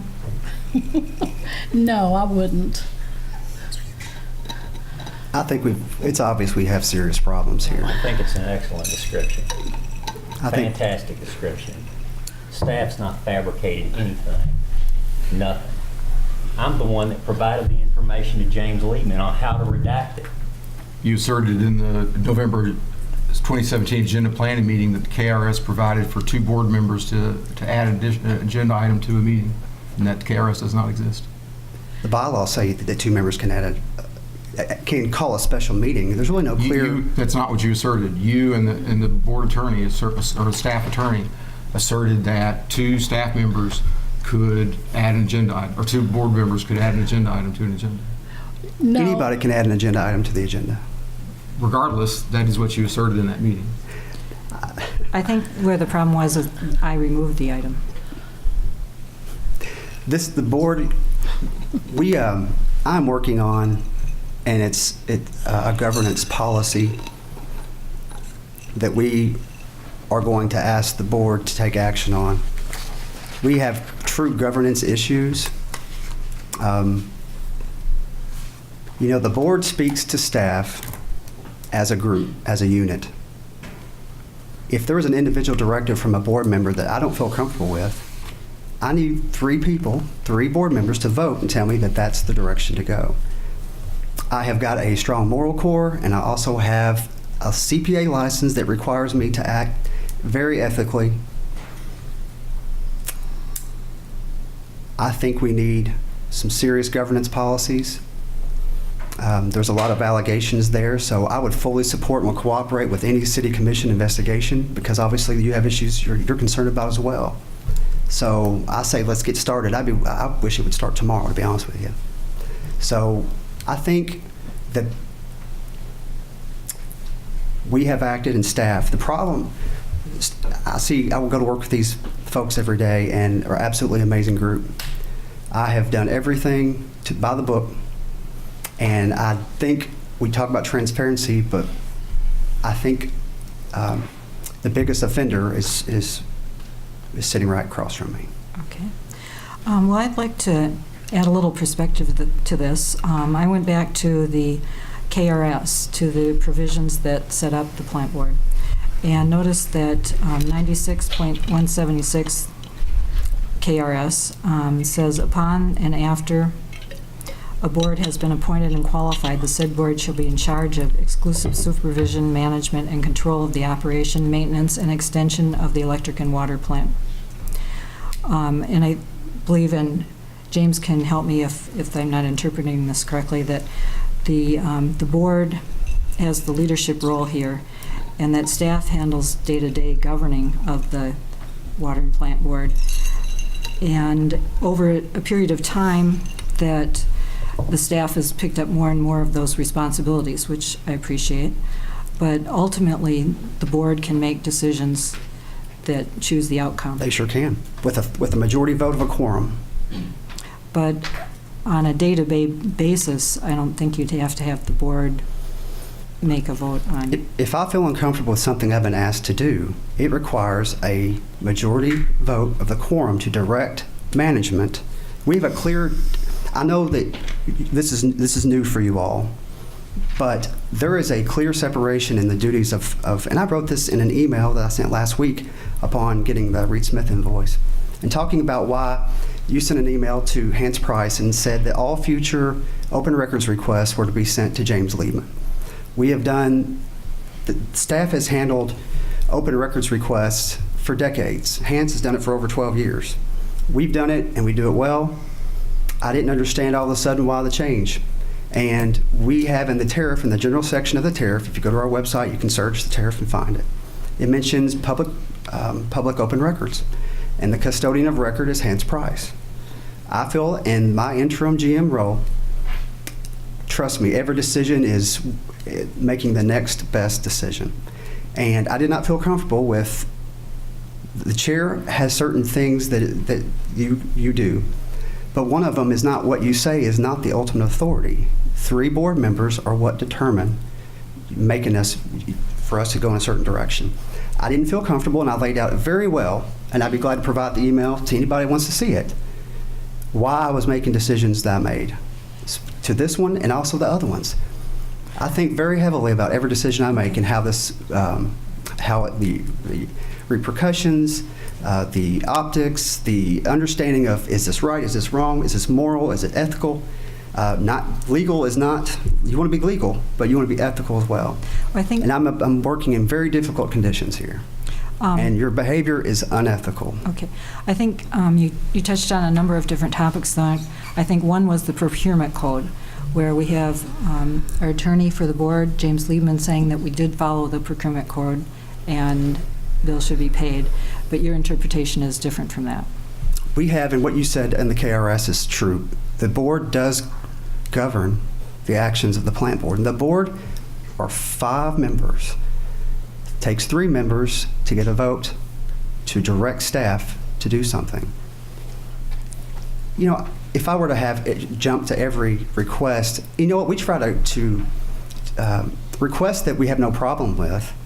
We do that. We ask for information all the time. We are always available, and we work to help out in any way we can. But if there's a request that I feel like needs to have a board decision made because I don't feel comfortable, that is completely fine. And I'm sorry if that hurts your feelings, but we have to have a majority vote of the board, of the quorum, in order to make true large policy change or directions that staff doesn't feel comfortable with. It's about every week I have a decision I'm thinking, do I feel comfortable with this? I asked you before, you know, let's talk about things on the way to KyMEA meeting and not while we're on the road when you have members all in one room and we can talk about it. Okay. Can we take a vote on there's a motion and a second, and okay, can we vote on that and see where we go from there? Okay. Any more comments on the motion? Yeah.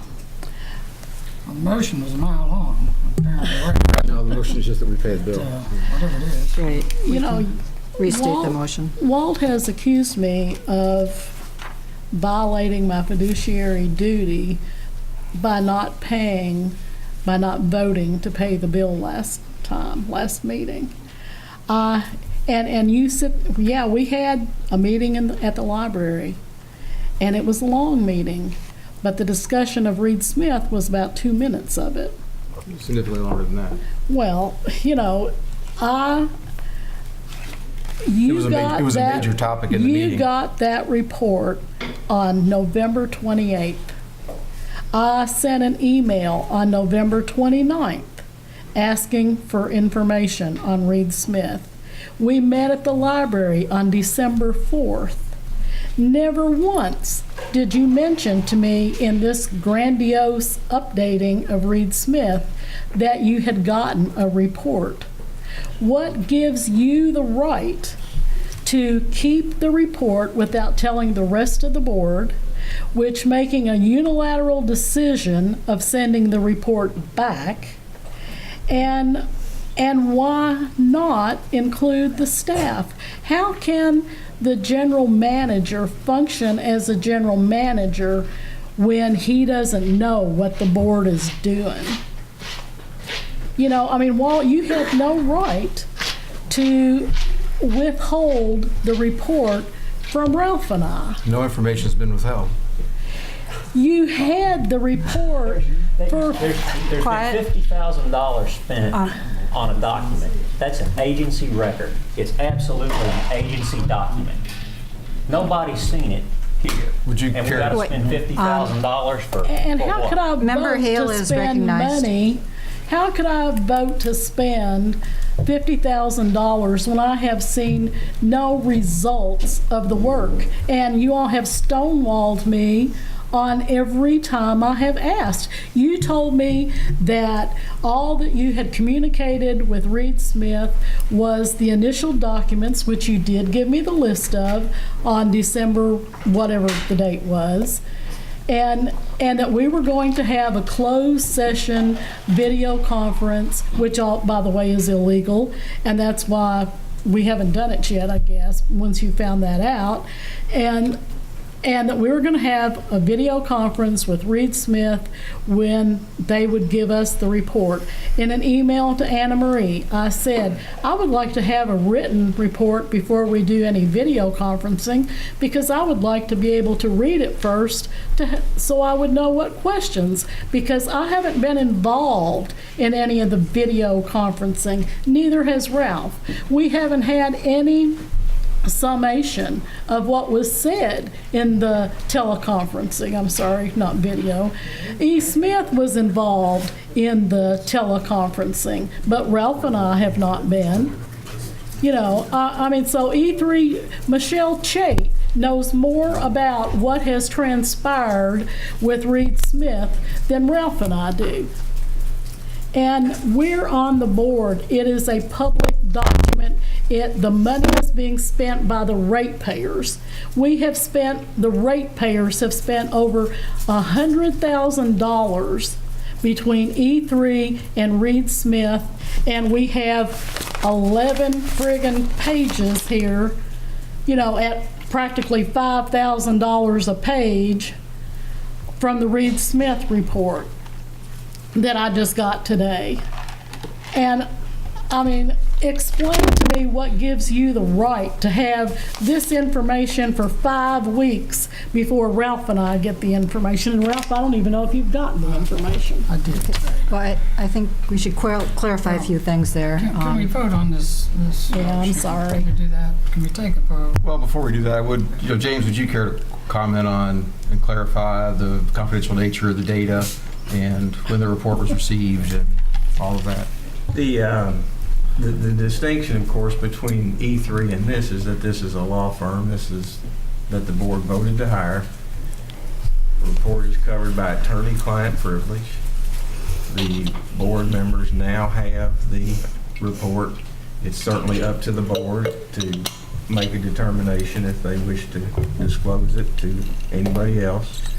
The Reed Smith has agreed to reduce the invoice to $50,000, which was the budgeted amount. And I believe would also include the final report. This is a draft report. That is correct. That is correct. So there's some very good issues that have obviously come out that needs to be resolved, but this boils down to a legitimate bill that I recommend be paid. I think I'll go ahead and call for the vote. Kathy, would you please handle that? Yes, ma'am. Member Ludwig? No. Member Baldwin? Yes. Member Hale? No. Member Rosen? Yes. So the motion failed. I have a motion to follow up. Okay. Get this behind us tonight. On October 17, 2017, the board, by a vote of 3-1, voted to hire this law firm to do an analysis. It's another effort to undermine our relations with KyMEA and to nitpick our contracts with KyMEA and KyMEA's contracts. But we did that, and we put a limit on it of $50,000. Attorney tells me that's a contract.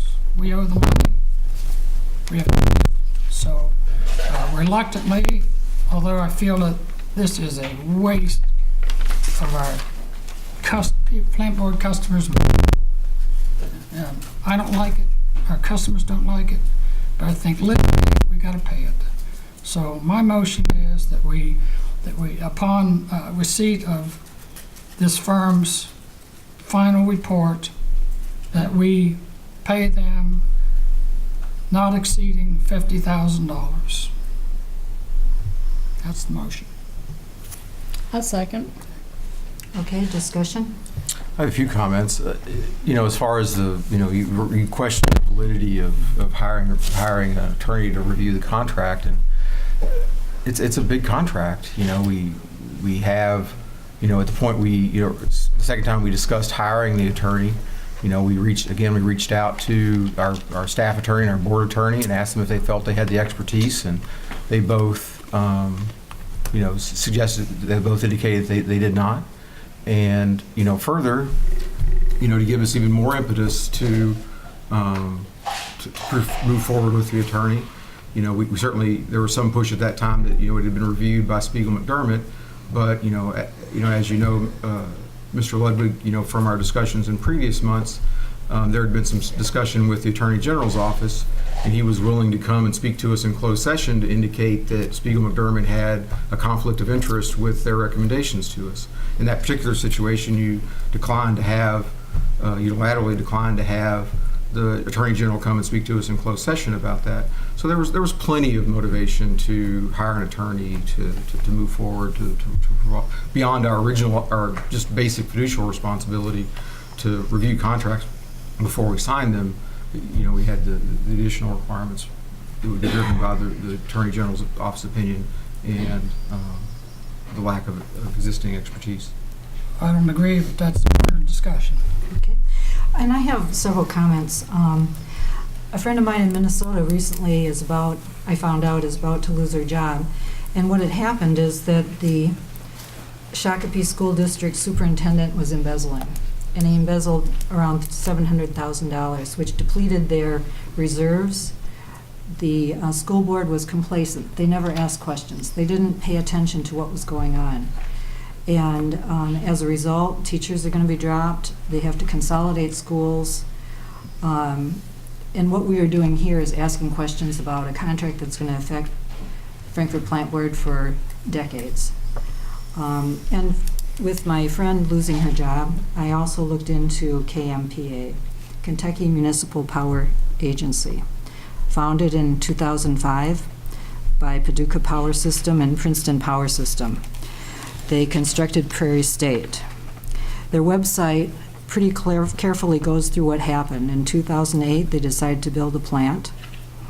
TVA power rates increases were constant. Wholesale power market was volatile. Coal prices all of a sudden increased. They increased 90% for delivered coal from 2004 to 2009. The investment was for low-cost power and stable rates. They planned on overproducing power so that they could hedge on the market. And as a result, what actually happened was TVA stabilized their rates. Wholesale power market fell. Prairie State went way over cost and budget, and they now have the highest electric rates in Kentucky. What we're doing here, couldn't those same things, aren't we at the same risk situation? KU has changed from 98% coal and is now at 80% coal. They're investing in combined cycle natural gas and in renewable energy. The new tax code says that the Public Service Commission can ask them to lower their rates because they're not paying as much in taxes. So that margin of where we would end up with KyMEA being below KU is dwindling. Could we end up in the same position as KMPA? And this legal review is to look at are there controls? Are we doing our responsibility to really look at these contracts? And that's the questions that we're trying to answer with this study. Yeah, well, this study don't do it. Okay, so So are you you're gonna have fully- any more discussion? Are you ready to call it? You're saying that you've read the report and you don't think it answers those I gave questions? it a quick read. I don't think it's worth $50,000. I don't think it's particularly helpful. It is a draft. You could ask for clarification. Well, I'm saying let's pay the $50,000 max Okay. Upon receipt of the final report, and that's the end of the contract. That's the motion. That's the motion. Okay. So we have a motion and a second. Kathy, please call. the vote. Hold on just a Oh. second. Okay. Your motion doesn't specifically say that will end the contract with Reed That's a good Smith. point. We should Can maybe- you add that? Well, if I need to clarify it, the motion was upon receipt of the final report from the Smith firm, that we will pay the contract maximum of, we will pay up to, not exceeding $50,000, and that will conclude the contract. The existing contract. So Okay. the motion is specific to the existing contract and We not don't the need to future. get sued by this law firm for this, not paying this contract. We blundered into this contract, and we owe it. Well, As it soon was as a they ma- perform, we're gonna pay them. That's the motion. Okay. Kathy, please call up. Member Ludwig? Yes. Member Baldwin? Yes. Member Hale? Yes. Member Rosen? Yes. Okay. Thank you. Okay.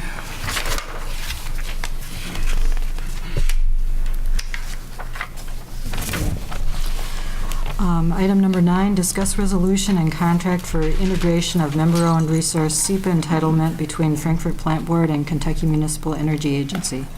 Before we move on to that, may I just request a copy of Walt's statements so I know exactly what he has accused me of, so I can reply if I so Probably best to get choose. them off of the recording because I just used my notes. I didn't use. You had it all written down, you read I it. did, but I didn't read it direct for ad board, so you're probably better off. Oh, yeah, I can do that for you. Thank you. Okay, we're ready to move on. So David Denton and consultants to discuss. Yeah, this is an item we originally brought to the board back February 21st, 2017. This is to discuss resolution and contract for integration of member-owned resources, our SEPA entitlement, between Frankfort Plant Board and Kentucky Municipal Energy Agency, KyMEA. First, I'd like to just set this up as to what we're covering tonight and then introduce our consultant, Brown Thornton. FPB, I'm going to read. Usually I don't do this, but this is very important, and I want to make sure I don't leave anything out, make sure that our viewers and those that are here tonight can understand what we're trying to accomplish. FPB has an entitlement to hydroelectric capacity and energy from the Southeastern Power Administration, called SEPA. Currently, FPB and the other Kentucky municipal customers obtain value for their SEPA entitlements through a contract with Owensboro Municipal Utilities. In recent years, the Kentucky municipals have been able to realize value from their SEPA energy, but not for the SEPA capacity, due to operating limitations and market conditions. KyMEA is willing to integrate the SEPA entitlements of FPB and others into the power supply portfolio it is planning for FPB and the other all requirements KyMEA members.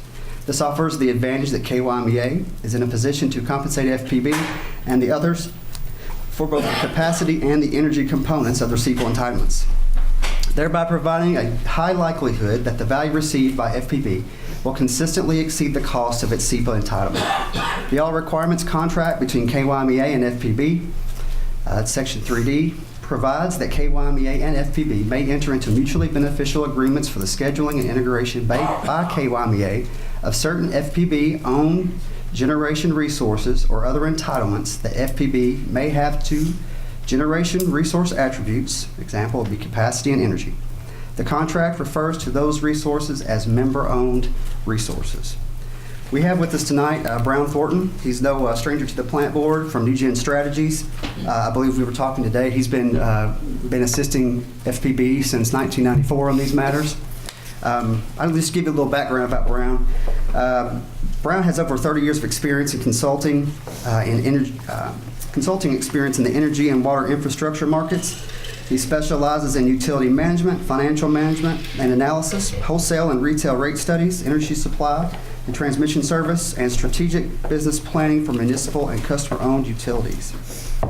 He uses this experience over the years to work with utility management and governing bodies in engagements involving strategic planning, examination of complex issues, and decision-making. Brown has his bachelor's from Tennessee Tech and also his master's from Vanderbilt University. So I think Brown's going to get a presentation to go through for us tonight. And with that, I'll turn it over to Mr. Thorpe.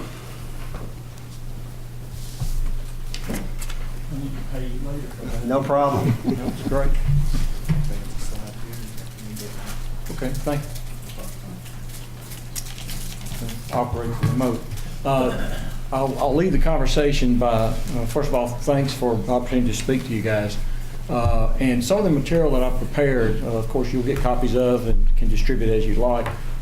Some of them were put together from information from SEPA. It's what I would call maybe a SEPA primer, SEPA 101. And Ms. Hale, you're not privy to a lot of the conversations about SEPA, so some of this will be just for you. Thank you. And I won't suffer the group through all 40 slides. I expect to cover roughly half of them. But again, the reference material for SEPA would be there for your use when and if you'd like to go back and review it. Thank you. We're going to review, of course, the SEPA hydropower allocation process, and then there's two other items, and some of which we touched on tonight in other discussions. One is kind of report on our findings of what can you do besides what you're doing now with SEPA Power to try to maximize the benefits. That first, that item here was typically, does that work?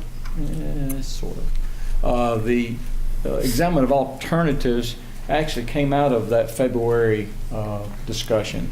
And we looked at that not only for Frankfort, but for the other Kentucky SEPA customers that are currently utilizing OMU to basically market that the hydropower and get the best they can out of the market. So we looked for opportunities to realize additional value.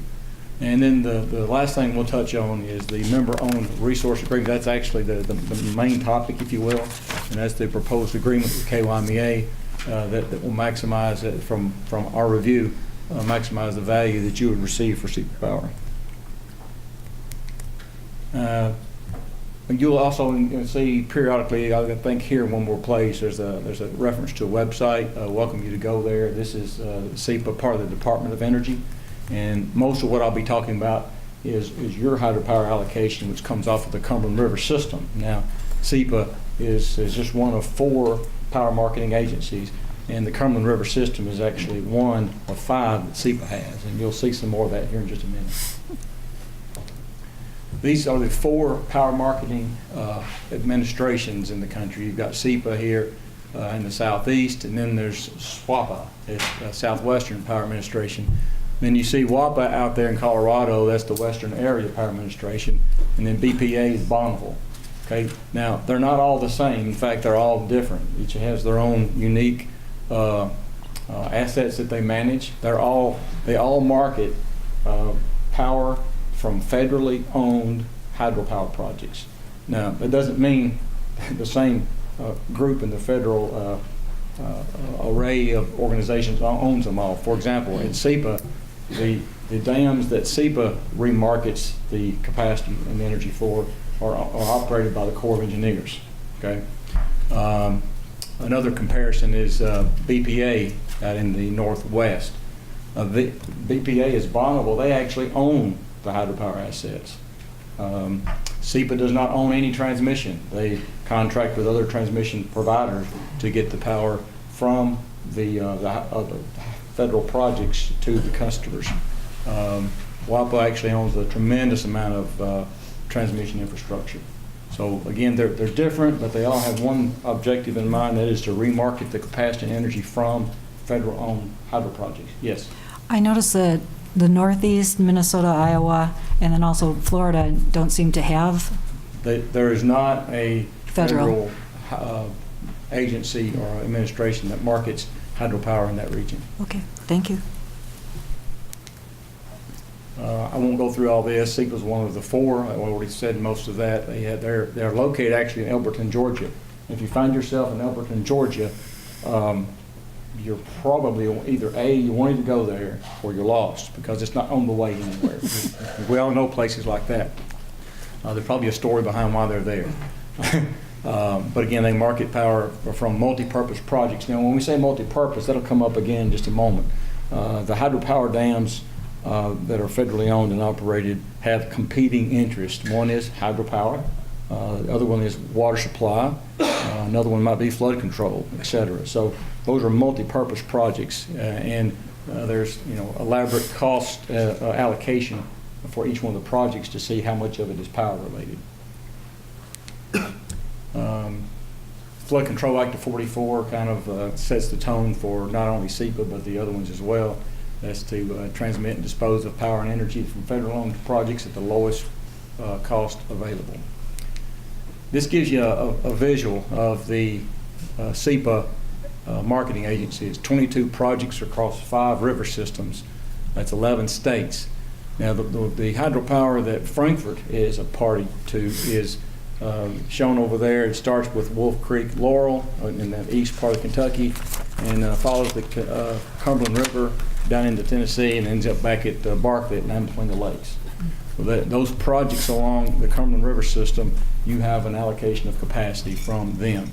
Those other river systems are part of other river systems that are marketed to other customers. You'll see this is just a snapshot of some of the SEPA financial data. You'll find that in the annual report. There's a reference to that there at the bottom. But just if you look at the top, you've got 196 electric cooperatives and 288 basically municipals. Now you'll see it says one investor-owned utility. Actually, that's 3 public bodies. It's 2 co-ops and a municipal that have an all requirements contract with Duke, and Duke or Carolina Power and Light, in this respect, they remarket that for them. So that one's a little bit different. But it's federal-owned power to either municipal or other consumer-owned, being co-ops. Covered that. That gives you the same visual. Oh, this is the 4 within SEPA. You've got these 4 marketing or these areas. You've got the Kerr Philpott over in the Virginia and North Carolina. Got the Woodruff, which takes care of the Panhandle. Cumberland is the area that they're shown in yellow or orange. It's supposed to be orange, but that's the region where the SEPA hydropower that comes out of the Cumberland River system is marketed. Okay, this shows the Cumberland River projects. You've got 950 megawatts of capacity on that river system. That's just the Cumberland River. And the Kentucky Municipals as a group get 62 megawatts of that. That's where your 15.6 megawatts resides. It's part of that 62. Okay. Now those are the allocations that's in your contract. Since 2007, the river system has been under some form or another of a force majeure. It had to do with the repairs, seepage repairs at Wolf Creek, and then later Center Hill, which continue actually to this day. But today, stepping forward, there's a revised marketing plan where that 62 actually has now been reduced to 54. So your 15.6 comes down actually to about 13.6. That will go back to normal once Center Hill returns. It's just uncertain as to when Center Hill will be returned to normal operation. That gives you an idea who's got the hydropower, though. You've got Big Rivers has 178, East Kentucky has 170, et cetera. TVA has now this is another example of where TVA is actually not the SEPA customer. Okay, the allocations actually go to the 140 some odd TVA distributors. It's just marketed to the customer group there at TVA, just like the Kentucky Municipals. And we'll have to rename this one of these days, but if you look at all of the SEPA material, it says Kentucky Municipals and it has KU in an abbreviation out to the side of it, because up until OMU withdrew its relationship with KU, all 62 of that was marketed to municipals that had a power supply agreement with KU, but that's no longer the case. Where does SEPA fit in? You've heard us talk about base load and intermediate and peaking power before, but actually SEPA has got an additional value because it is so flexible. You can literally reach over and turn hydropower on and off just very quickly, and that's a lot of power to turn on and off. SEPA hydropower customers generally use that. We call that the super peak. It's the smaller number of hours within the peak time period where you would use the SEPA power, okay? That's generally also the highest cost of buying power is at that peak time. So just like you've got a curve there where you start out maybe, and this is, by the way, this is a summer curve, okay? That's what power supply looks like in the summer. In the winter, does anybody in here know what it looks like in the winter? It's got two humps. One when everybody gets up, and then another one in the afternoon when they get home. It's all the heating load. But in the summertime, you'll use that SEPA power generally in that super peak time period. That's kind of where it fits in best. Let's go through that. Rates. Rates are cost-based. SEPA does a rate study every 5 years. We participate, you as a group participate in the review of that rate study. And the rate study, I guess the last time it was done, they actually changed some of the terms where you have a rate study for 5 years, and then every year you do a review and a true-up based on the actual capital expenditures that were made versus estimated. So undoubtedly, if you're not familiar, hydropower, the biggest cost component is fixed. You really don't have any variable. I mean, rain's free, but it costs money to store it. This is just the partnerships that SEPA participates in, of course, with the Corps of Engineers, SEPA Power Administration, and then you've got a customer group that's called Southeastern Federal Power Customers. That's another group that participates, and most of the other river systems make up that. This Kentucky group has never participated in the SEFPC. Challenges facing SEPA. Now you'll hear a lot about this as the months go forward and in the years. You've got, again, I mentioned the competing uses of water: power generation, water supply, recreational, environmental. Well, things are not as they used to be, as we all know. And the environmental piece of what they call the tailwater, that's water that comes out of the dam and goes downstream. A big challenge in today's environment is what they call dissolved oxygen, and trying to get the dissolved oxygen up to where it supports fisheries and other things like that. And that's a huge challenge with operating hydro facilities today, because the water generally comes out of the bottom of the lake or near the bottom, well below the surface water, and doesn't contain hardly any oxygen. So they have various means to oxygenate the water, and that's a big piece going forward that impinges on the power generation piece of it. Aging hydroelectric projects. These projects are old, okay? Most of them were built back in the 40s, 50s. I think the latest one on the Cumberland River system was probably in the early 70s, Cordell Hull, I believe. But nonetheless, Wolf Creek and Center Hill are the two oldest ones, and they're also the largest in capacity. And Center Hill, for example, this group and others participate in the rebuilding of those facilities. The Center Hill generator had never been out of the hole, so to speak, since it was installed. They've put a new turbine in one of the units, and the other two are going to follow. But I was there on site when they had lifted the generator out and the turbine was out. And I said, "When's the last time that you've been into it that deep?" And they said, "It's never been out of the hole." So they're old and they're aged, and they bad need replacement. So that's where that bullet right there next to the bottom, there's over $1 billion planned for the rehabilitation of those hydropower facilities over the next 20 years. And those are funded through memorandum of agreements with the customers. Okay, that's how these are being funded. So that's your drinking out of the fire hydrant for SEPA for a little while. Now, going back to the February timeframe, the member-owned resource agreement was developed back in the fall of 16, say October, November, December. I think the December meeting, the members of KyMEA approved that version of the contract, that draft, to go out for individual member systems approval.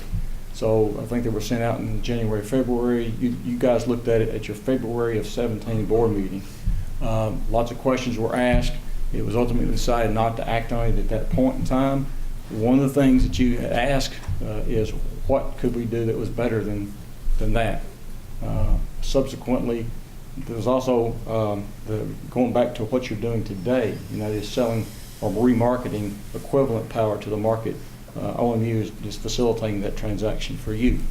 What can you do better than that? So we looked at that, and some of this, again, is review. You probably saw part of this at the last board meeting, just a little bit of it, okay?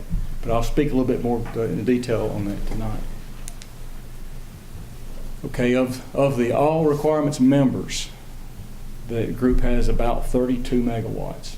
Okay, and again, this is the normal allocation, not the reduced one that you've got right now. But there's your 15.6. You've got roughly half of the hydropower of the all requirements group. The current arrangements is that you deliver that power, or it comes out of TVA. The TVA system is delivered to the LG&E interface, they call it, and from that point, OMU makes transactions trying to hit that peak value curve every month. They look at the day ahead pricing, and they remarket theirs along with the other SEPA hydropower customers in Kentucky to try to maximize the value of that resource. So they generally sell it into MISO. If transmission is available, again, it's a non-firm transaction, but if transmission is available, they'll try to get to PJM, where usually you've got some better capacity pricing, but not always. Or let me rephrase that, energy, because you're not realizing any capacity. I'll get to that in just a moment. The customer's benefit is basically no surprise here. It's how much you can get from the market versus how much it costs you. And looking at your last 3 years, it's not been that great. That's your last 3 years, and then the average is in the blue box. For the last 3 years, and these are just Frankfort's numbers, so you can do the ratio and look at the whole group, and the whole group's done exactly the same metrics, where the cost is fairly stable, a little over $800,000 a year. And that includes the cost for the SEPA power as well as the transmission out of TVA. Now the market has also been depressed, but you notice that the market values there are lower than the cost figures in orange. So the net loss there is shown in red at the bottom. Hasn't fluctuated a lot, but it also, you've not got any gains for it. And you look at that and you say, well, why do we participate in that? Well, remember Vince's comment, if you look at a running total, the group as a whole has benefited over $40 million and been able to reduce their power costs by that amount. And I guess your part of that is roughly $10 million over that period of time. So it has been a great resource for you. But today, because of things like the force majeure that is in effect, plus basically it's the market prices, and you're not able to get any value for the capacity piece of it. You're just selling the energy in the market in the day ahead. And you say, well, why can't we get any value for the capacity? I'll touch on that too. It's part of the alternatives that were examined. Okay, again, that what we just got through talking about, that's what you're currently doing, and elected to at the last board meeting. You elected to do that until May of 19. Okay. Well, here's what we looked at that you probably saw some of at December's meeting. We looked at, well, why can't we get some value for the capacity in the MISO market or PJM market? And at the time, we also were having discussions with Big Rivers to kind of carve out a transaction path using some of their capacity, okay, transmission capacity that's not being used. And you might say, well, I mean, they weren't using it. Remember, they got 178 megawatts. Well, they likewise got curtailed. Okay, they got curtailed well below 160. Okay, so they're paying for transmission that they don't have any power to transact on. And we're trying to figure out a way to sleeve our superpower under their transmission arrangements. At the end of the day, because of the MISO market rules and whatnot, that didn't play out. And then we said, well, what about using SEPA as part of the FPB power supply plan with KyMEA? That's the proposal that's on the table also for tonight.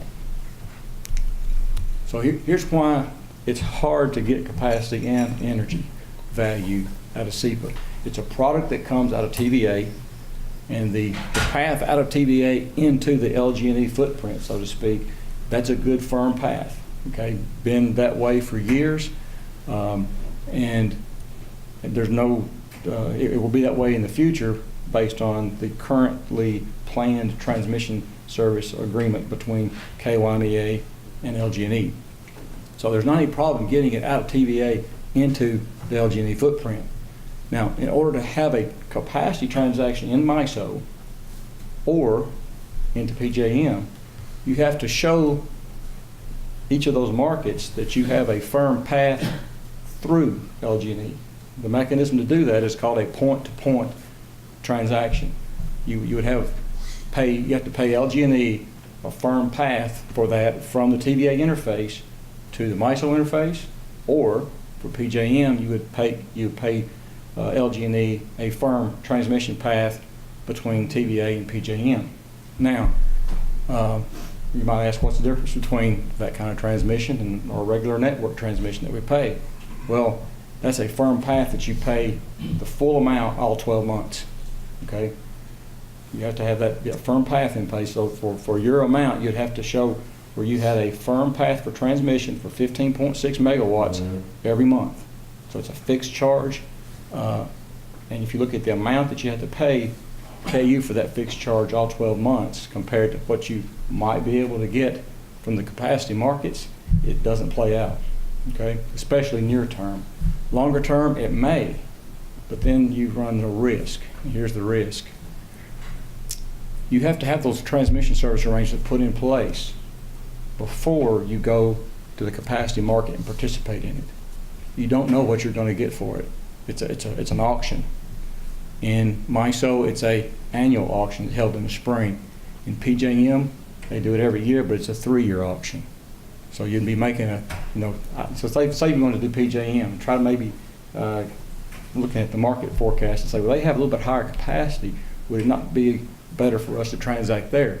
Well, you're going to get the transmission service arrangements in place and then participate in an auction that you don't know the results of yet. Okay, that's a bet. So it's not we would say it's not a good plan. It exposes you to some risk. So that's a little bit complicated, but that's why you cannot easily get capacity value. And again, whatever value you get, you've got to subtract off that extra transmission you had to put in place. Okay, here's our, I guess, a summation of our findings. We looked at those alternatives. We said, that transmission cost would probably eat up anything you could get near term. Longer term, it's a risk of not knowing what the market is really going to do on the capacity market. That's that committing to a point-to-point transmission ahead of the capacity. And by the way, when you enter in and make a commitment to buy point-to-point, once they offer you the service and you take it, you can't just say, I don't want it. It's yours. Okay, so that's the risk. None of the SEPA arrangements we looked at, alternatives, would provide any benefit over what you're currently doing with OMU in the near term. Okay, and that again is just the energy only. It's more the same. And that is roughly you're going to break even. The markets move up a little bit, but they don't move up appreciably. You're looking at if you believe people's forecast that you pay to get. Any questions there? That's our look at the alternatives. We couldn't find a better avenue for something to do with SEPA power in the near term. And then looking at the longer term, that's where we started looking at and the members developed this with KyMEA. You know, they are KyMEA. When we talk about KyMEA, sometimes we get lost in the us and them, whereas KyMEA's board is it's the member systems. So what does that resource agreement look like? It looks like, number one, it looks like a lot of agreements that are out there in the power supply space between members and agencies. Okay, it's not something that we created new. It basically follows the same kind of agreement that you see out there between members that own resources. Whether this is a right to a contract. It's not. We don't own hydropower, but we own a right to the output of it. Or in some cases where you've got members and other agencies that actually own power supply resources that are integrated with the agency. This is the same kind of agreement, same kind of value. But in this case, we're looking at an agreed upon capacity value, and then the energy is going to be the avoided cost of energy, which is essentially what you're doing now. So same or better on the market value for energy, and you get a capacity value that's reflective of KyMEA's avoided costs, and that was determined based on the RFP for peaking power and the negotiated purchase for peaking power. So that's where those cost elements came up. What does that look like? Well, there's going back to the KyMEA agreement. There's three options that you have under the all requirements. The members developed these options when they were developing the all requirements. Option A, you can integrate it with KyMEA, part of the portfolio that's serving the members. B, you could tell KyMEA to market it for you, which is essentially what you're doing with OMU now. You've told OMU, market this for us and get the best you can.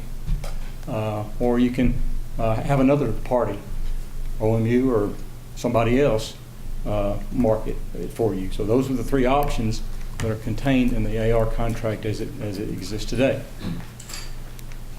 Those options 2 and 3 are essentially energy only, what you're doing now, whereas the KyMEA, the differentiator there is you get a capacity and energy value. What does that look like? I'm going to buzz to there. On the left, that's your current. That's the if you went back to slide 20, I believe it was, which you'll get a copy of this. That's the 3-year average of what you've done in 15, 16, and 17. That's the average price off the market was about $840. Your average cost is about $914, and your average loss, if you will, on the transaction is $74,000. Looking forward, you'll get the same or better energy. That's the 914. You get the same or better energy with the additional capacity payment. So you're approaching about 1.5 million, whereas the cost is the same. It's the 914. So you'll benefit about $500,000 a year. So if you, $500,000 for Frankfort. Now, the 10-year benefit of that is about $5.5 million. And that's on the low side. What I mean by low side, that's at your currently reduced capacity amount. We anticipate that capacity amount would be increased back to your contract at the completion of the Center Hill repairs. Long story there, we anticipate those would be returned to normal operation at Center Hill in the fourth quarter of this year or first quarter next year. We've since received some information from the Corps that that'll be pushed some. We don't know when. So that's why I kind of bracketed that and said let's just assume for a minute that it stays like it is now for the whole 10 years, and that's the $5.5 million. Whereas it'd be more closer to $6.5 million if it was returned to the capacity that you have under contract. So is that helpful in looking at the value?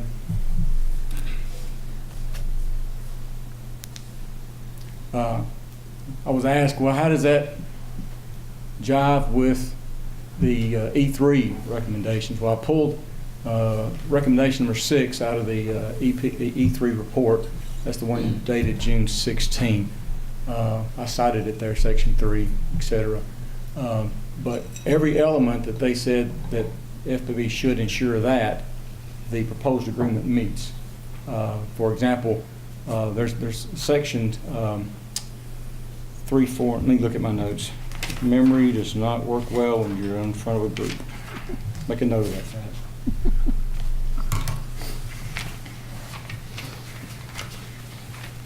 Okay. The attributes which are any benefit or any characteristic of the SEPA hydropower. It's not just capacity, it's not just energy. There could be other attributes of that. For example, if federal law changes and there's renewable energy credits associated with it, RECs, they're also addressed in the agreement. Currently, there are no RECs associated with this hydropower project. In most states that have renewable energy portfolio standards, they don't include any of the SEPA old hydropower. It's just the small incremental new hydropower that's included in that. That's generally speaking. But all the elements about the attributes and how the benefits of the attributes flow through to the member are included in sections 4, 5, and 6. The last one there is D.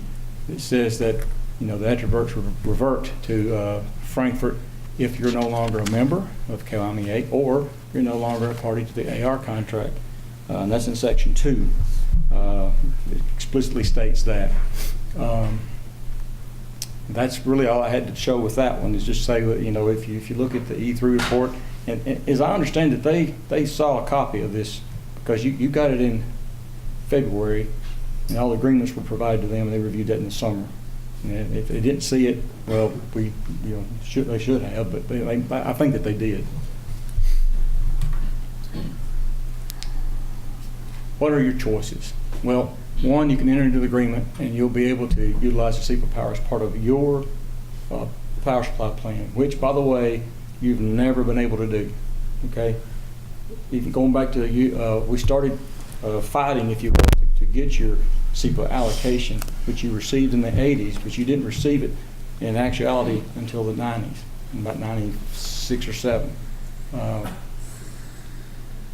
And when you did receive the ability to act on it, it was never for your power supply. When KU took it, they took it and dispatched it to maximize the value for their purposes. Your rates were always the same. They just negotiated an amount that they would compensate you for that. It didn't affect how much power you purchased from KU nor how it was dispatched. They maintained control over that. Then there were several years where you had the ability to do what I call the reverse RFP. We put an RFP out there for people that were interested in purchasing the equivalent power from the group. We did that for several years. Sold it to some marketers, sold it to IMPA 1 year. We sold it to East Kentucky Power Cooperative for a couple of years. Did very well doing that, but again, it was never used for your power supply. This plan that KyMEA and the members have put together provides you to be able to utilize that as part of your power supply plan. You'll receive a defined value for the capacity and energy. The expected value is much greater than any of the alternatives we looked at. Again, going back to not just this effort, but also the, how can we do better than OMU question. And the agreements are consistent with the contract provisions relating to customer benefits. Now, put that bullet in there because your SEPA hydropower contract and the agreements with SEPA say that those hydropower benefits will go to your customers. Okay, and that's very important, I think, in saying, well, what's the intent of SEPA, and that is to get the hydropower out to the communities that are publicly owned or co-ops. What happens if you don't enter into the agreement? Well, your cost ultimately that you pay for power supply is going to be about $5.5 to $6 million higher than the other AR customers, because you will not be getting that SEPA value. Okay. At some point in time, when we're looking at peaking capacity, when KyMEA is looking at peaking capacity, they won't have the 15.6 of yours to rely upon, so we'll have to go purchase that somewhere else. I said potentially higher cost, I don't know, but SEPA power is really economical. The last couple of bullets are kind of where we are today is when the members elected to create KyMEA and the members elected to have KyMEA procure transmission service for the group as a whole, KyMEA did so, and the agreements that we have in place today with KyMEA and with LG&E for transmission service and with MISO for transmission service reflect the utilization of SEPA power. Okay, if Frankfort elects not to do this, well, KyMEA will need to go back and modify those arrangements and take it out. Okay, and you say, well, what's the big deal? Well, the big deal is putting it back in is not easy. Okay, putting it back in requires you apply, you make another transmission service request. They'll do another study, and you might say, well, why would we do another study? Well, things have changed since they approved service. When you apply for transmission service, you also put in there what your load is, and you put in there the resources that you're going to serve that load with. Well, they studied serving your resources with the SEPA in them. So, and then we're at a juncture right now, a little over a year out from day one service in May 1 of 19, where we've had conversations with LG&E about fine-tuning, if you will, some of our transmission service agreements or arrangements having to do with the start and stop dates of some of the resources and the amounts. So that's kind of where we are today. And again, when you take it out, adding it back is not as easy as it sounds. So we looked at alternatives. We talked about that. Recent results and expected value. I don't expect the markets to save you on SEPA power. I expect it to remain about like it is. The markets move up a little bit. You might have some very good years. You might have some very bad years. But on average, the market prices are expected to increase slowly. Remember, your SEPA power cost also increases slowly. There's a $1 billion rehabilitation effort out there that they're spending around $50 million a year to rehabilitate those hydropower assets. So every time those projects close and the rates are adjusted in April, then it'll slowly go up. It's not at a great rate. It's real slow. But again, that kind of tells me that the status quo is going to be about like it has been. The member-owned resource agreement, it was developed by the members in the fall of 16, presented for member approval in January/February of 17. I think you looked at it in February, and it's included in the transmission service and power supply plans. So that's, hopefully I didn't bore you too much with some of that. Any questions or discussions or? Actually, your presentation, all this is in response to our request that you do this. as I recall. Exactly. Two parts of it. We had some reservations, at least some board members did. Well, there's two pieces of it that were direct result of your questions. One is the first part is where we looked at alternatives. So that was done independent of the proposed member-owned resource agreement. And then, of course, back, you've always had questions about the member-owned resource agreements. Is that fair? And in all respects, I mean, there's a very clean, auditable line, if you will, of showing where all the benefits that come out of the SEPA power go to just the SEPA power customers that are part of the all requirements group. We don't have any that are not. But if there were one or two or three all requirements members that did not have SEPA power allocation, they wouldn't receive any of those benefits. It's pretty plain and simple. It's on our agenda tonight as an information item discussion. I mean, hearing your presentation, it sounds like a no-brainer. I mean, why would we not integrate it? Talked over you. What was that again? I say, why would we not do this? That's that's kind of where, if you say, well, what's your recommendation? I would recommend you act on it. I mean, you've had the contract, for a year next month. There's no changes in the contract, but for some dates. For example, I think the original draft had start date of June 1 of 19 to coincide with some capacity markets, and the members elected to go with, and they had the option, but the members elected to go with going May 1, where you get the benefit a month sooner. That was done at one of the last board meetings, and your current draft, that has already been changed. Didn't you also say that you incorporated some of the requests from E3 into the contract? Well, that slide where I pulled out their number 6, they had a lot of comments about SEPA and SEPA attributes, but they were all kind of consistent with those 4 bullets right there. So I pulled that recommendation out just to show you that the contract that you've got before you now is, meets all those. And I'll tell you what, this is a good place to kind of maybe reiterate or make sure that we're clear, because the conversations with E3, they were not clear. They kept talking about a transfer. This is not a transfer. It's nothing more or less than an agreement for you to sell and for KyMEA to purchase your SEPA power. Okay, you do not do anything with your SEPA contract. That remains. It's your SEPA power. It's your allocation. Your contract with SEPA is not assignable.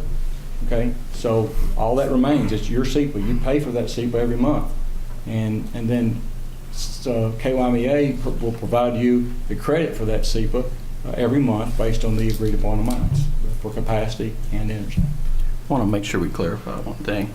The question was, did they modify the contract for E3? This is the same contract you had last February. That's correct. Last February. That's correct. I think what Brown's point is, the contract in February, the contract you have today, met the recommendations of E3, so they didn't change the contract. They were already in there. They had some discussions about the transfer piece of it, which we never could. Maybe it was on us, but we never could convey to them that it was not a transfer. It's literally just a purchase and sale for a defined period of time. Oh, so this contract is for just a set period of time? It's not indefinite? It's 10 years. 10 years. Okay. Thank you. This was originally proposed as an action item. I think, Ms. Rosen, you wanted to move it to an informational item. Yes. Board would like, staff would like to recommend that we would approve the contract, and we determined that it's mutually beneficial for KyMEA and FPB. And so our recommendation is to execute it as soon as possible in order to help get all these other pieces in line so we can go live in May of 19. It's KyMEA power. Okay. Thank you for that input. I think our next item is an action item. Can you hold on just a second?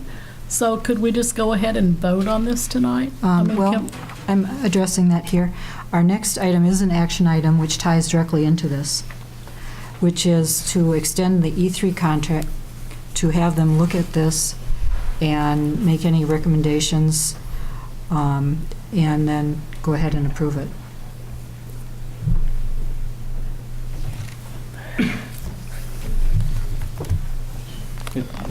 It's my understanding, though, they've already reviewed that back in the summer. They certainly had the contract, and they had a great deal of questions with it. I guess in my mind, I'd like to at least have, their sign off and say that, and just validation. Clear. Yeah, I understand. Yeah. Yep. So I agree. I think it looks very favorable, but I wouldn't be comfortable signing it unless we know that E3 says we've got everything covered. Mm-hmm. So I guess I would make a motion and maybe amend it a little bit and extend the E3 ongoing budget if necessary. There's still a few dollars out there to advise on resolution and contract for integration of member-owned resources, SEPA entitlement between Frankfort Plant Board and Kentucky Municipal and KyMEA. I think we want a time limit on that.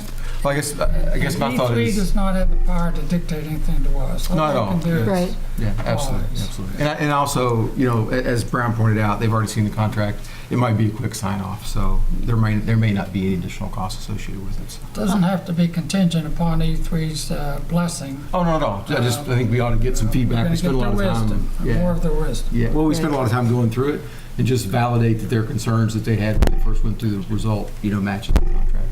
It's my More strong validation recommendation than anything else. Sooner than later, but because Yep. of the things I just mentioned about transmission service, we're currently having discussions, not just KyMEA, but all the transmission owners, transmission customers rather, of LG&E have had discussions very recently about designated network resources, of which this is one of them. And we need to get that buttoned up just to make sure that our transmission service doesn't have any questions that we need to get solved. And But I don't we're a understand. little bit anxious on the time because it's, again, a little over a year.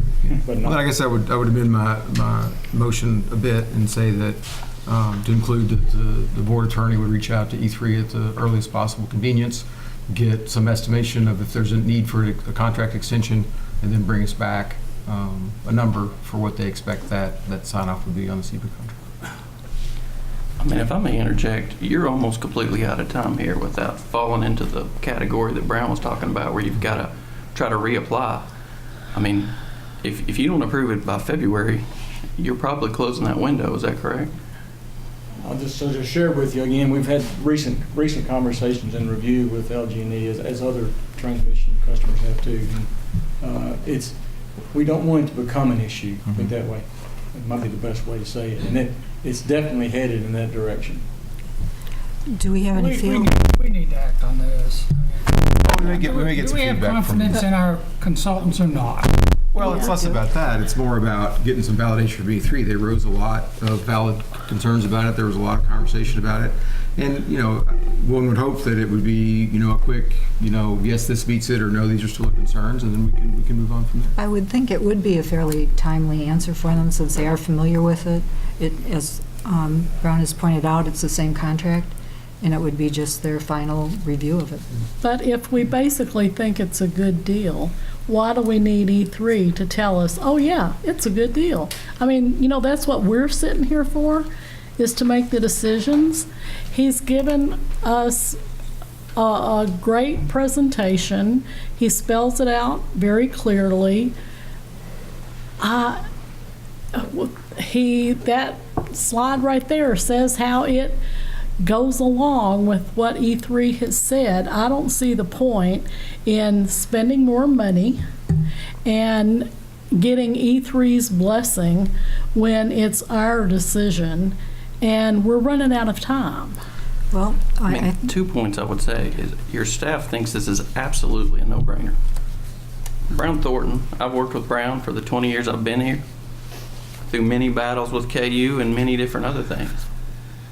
He's always had our best interest at heart. This is not a new consultant. This is somebody we've trusted year upon year upon year. I mean, this is a no-brainer.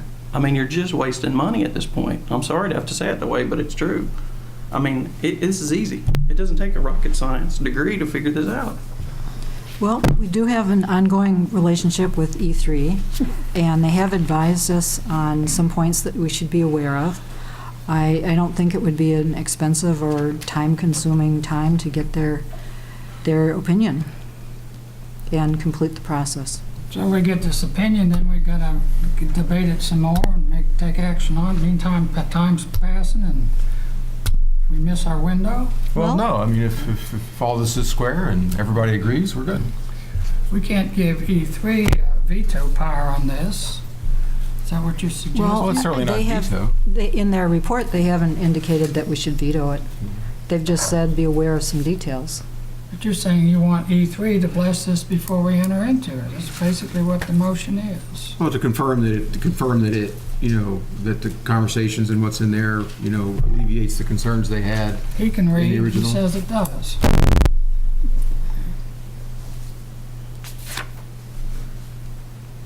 So we have a motion and a second. Any more discussion? Or I think we've covered it. Kathy, would you please go ahead and call this? Member Ledley? No. Member Baldwin? Yes. Member Hale? Nope. Member Rosen? Yes. Okay, the motion failed.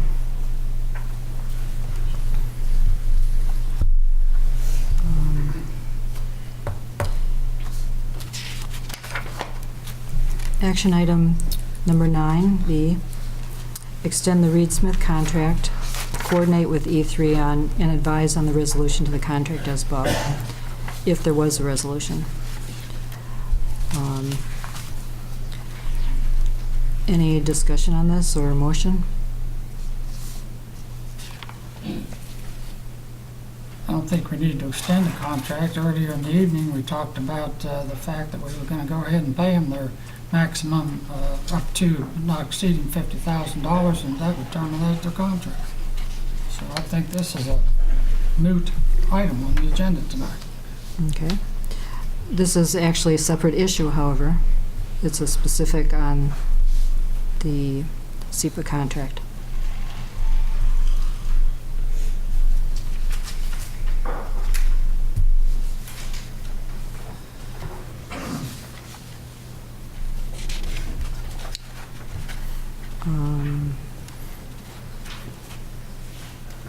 So I guess my thought on this is, I'm not convinced that, the legal review would be necessary if we had, some feedback from E3 on the quality of the contract and the economics of it. Given that it's a smaller agreement, I'm not sure how significant beyond our board counsel and staff counsel the legal conversation is. So I think if we could get the feedback on the economics of it from E3, I think we can probably forego 9B for now. We just voted against E3. Well, I guess my conversation was maybe we could revisit that and move on from 9B if the board feels agreeable with that. I'm confused. What do you suggest? I guess I'm proposing I would resubmit a motion for 9A, hoping that we would get some sense of the economics of it and some validity from the E3 folks. And then I'm not as convinced that the additional legal analysis is necessary because of the existing counsel we have on board.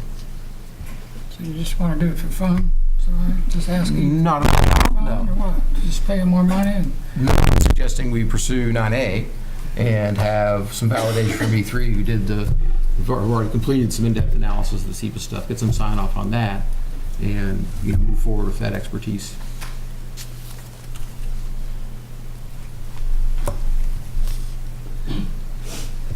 So I can put it in the motion if you like. I guess it looks like the only way we can convince you that we should do this is that we've got to pass something tonight that says that E3 is going to still be involved in the process. I would like to have their sign off on the work they did, last So they spring. do the sign off. In other words, they've got to approve it. I would like to Otherwise, have their advice that the contract resolves their concerns that they raised in the report that we received in Maybe you June. keep making motions and we can find something to agree on. Okay. Well, then I guess I would make a motion that we have E3 review the contract and advise as to whether it resolves their concerns from the report in June, and have the board attorney reach out to them to initiate that process. And what if they don't? What if they find something to quibble with? They're a third party. They don't know anything about our operation. Well, we're going to give them the power to control the SEPA issue with us? They have considerable expertise in this area. So do our consultants. They've been working on this for years. We don't have a second yet. Oh, I'll second it. I'm sorry. I should have seconded it before we had discussion. There's no time frame in your motion. Your motion sounds like they're going to have a veto power. I'd be glad to add as soon as possible, which was in the previous motion. Still totally unnecessary. That's right. It's unnecessary. It sounds like the only way you're going to get something done that needs done is to continue playing this process out with an unneeded consultant. We've gone consultant crazy.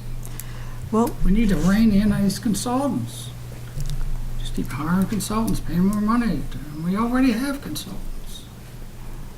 Do we have any feel for how much money we have left in our E3 contract? I don't think it's a great deal. What is it, around $1,000, something like that, James? Yeah, I don't think it's so we don't know. I'm the wrong person to ask on that. Okay.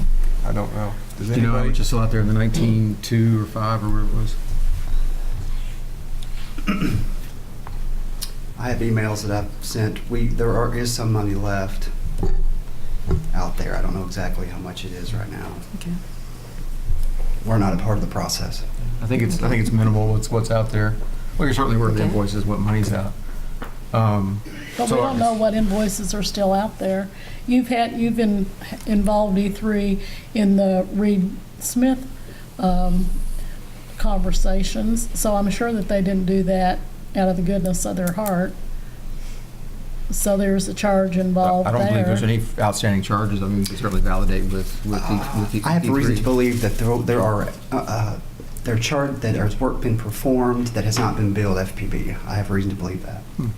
I mean, you just had E3 involved in the telephone conversations with Reed Smith. That has not been billed to us. The last bill we got from E3 dealt with the... It was the 2015 RFP review. Yeah, so there has been no bill from E3 with the conversations that they were involved with Reed Smith.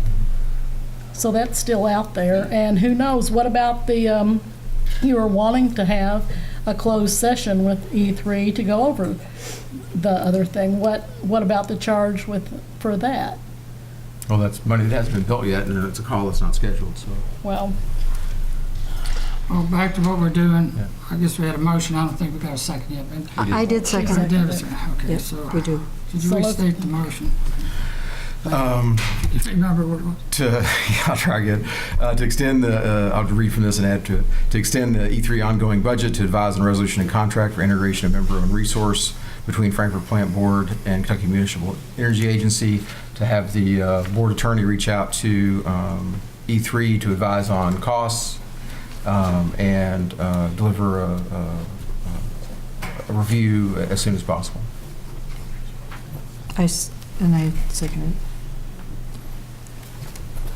call for the question. Well, it's totally unnecessary, but it sounds like the only way we're going to salvage this thing, if we can salvage it at all, is to go along with this motion. Okay. Kathy, please call the vote. Member Ludwig? Yes. Member Baldwin? Yes. Member Hale? No. Member Rosen? Yes. Okay, motion passed. Moving on to consider approval of planning and zoning submittal package for reservoir replacement together with Phase 2 boundary fence and landscaping. David Billings.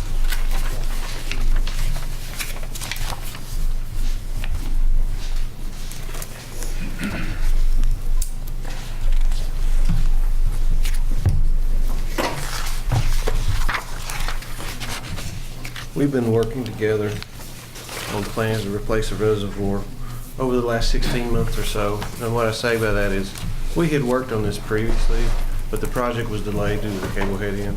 But about 16 months ago, we asked Strand to pick up the pencil and start back to work on the plans. Since then, we've had public meetings, we've discussed design criteria, different roof options, we've provided renderings, as well as 6 different three-dimensional interactive models. We've solicited public input, and we've also applied for a loan for the construction. Last September, Strand's scope was increased to provide Phase 2 boundary fence and additional landscaping, and provide documentation suitable to submit to planning and zoning. Tonight, those plans have been developed, they've been provided, and we're here to ask for the board's approval of those that were provided to the board in their handbook. So the next step is to go in front of planning and zoning. It's a new process for them, it's a new process for us. It's something that we've never done before, but Strand's put together the best foot forward on what they would like to see with not much guidance, with all the plans and everything that are available, basically. So you usually don't see a municipal utility go in front of planning and zoning, so there's not a lot of documentation out there as to what to put together. But they've done their best job as to what they think may be required, and that's what's in the submittal. So we're asking for approval of the documentation and submittal to planning and zoning. I know we've covered it before. Would you mind giving a little summary of the discussion between the 4.5 to two 4.5s versus the 7? We can. What we have up there are two 4.6s. I'm sorry. And back in, I think it was 2009, when we started down this road, we thought we would be repairing the reservoir. And we looked at repairing it, putting a more substantial liner in, doing roof repairs. And at the end of that study, we found out and reported back to the board that to repair what we had cost as much or more than replacing it with two new similar sized tanks. And the reason I say similar sizes, that was a cost comparative of keeping and replacing what we had with constructing new. So we had to do an apples to apples comparison. So that's where the two 4.5 million gallons that was mentioned earlier comes into play. Since we picked back up the pencil and started back in design, we realized that we could get by with a single 7 now at a lower cost per gallon basis and save the space up there for some part in the future to build another additional 7 million gallon tank. That was by far the cheapest alternative that was looked at. It's about the same cost now, two 4.6s with normal domed roofs, as a single 7. The savings are realized in the future for the additional 7. We only have space to build 2 tanks up there. So if you occupy both of those spaces now, you have to go somewhere else in the future. Those options of putting infrastructure into the 3 places that we looked at and identified as potential, they ranged in cost from, I think it was $1.5 million to $10 million. So the 2 smaller tanks will cost about the same as the 7 would now, but the savings realized in the future is where staff thought that we should head. Because we're not only looking out for rates now, we're looking out to have competitive rates in the future. Is that a fair assessment? So. And how long do we expect that 7 million gallon tank to last? You know, based on the demand projections that we looked at, 40 or 50 years. I mean, here's the one thing. It dependent on what industry, what customers you have, and all that's dynamic and all of that changes. Okay? What we have up there now is 9.2, and it's a little bit larger than what we actually need. So that gave us the opportunity to construct a smaller single 7 million gallon tank and save the space for a second one in the future. One of the options that we looked at was to go with 2 4.5s to 2 4.6s. That occupies all the space up there that's available now. And if we have to put it somewhere else, it would be very costly in the future. I wanted to build on Member Hale's question a little bit. I think there are 2 ways to answer that question about how long will it last. One is how long will that capacity be good for the community, and the other one is how long will the actual structure last. The design, the tanks have a design life of 50 plus years, and CROM limits it to that because that's their oldest tanks that they have. Okay, so the tank design we're estimating to be 50 plus years. Okay, so from a capacity standpoint, staff thinks that a single 7 now should last us another 40, 50 years. Now that's very much dependent on how demand can change, but based on the projections that we looked at, 40 or 50 years. Okay, so it's essentially the same answer to both questions. Essentially. Thank you. Any other questions concerning this? Half of our storage capacity is there at the reservoir, right? Approximately half. It's a little bit more than half. It's 60% of our storage capacity is quite honestly, it's in a tank that was built when the Statue of Liberty was delivered to the United States. So it's had a good, long, healthy service life, to say the least. You have to admire the people who constructed that thing originally to be able to do what they did at that time.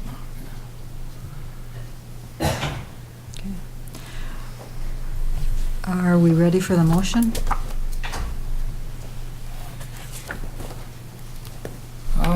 I'll spring for it, see what happens.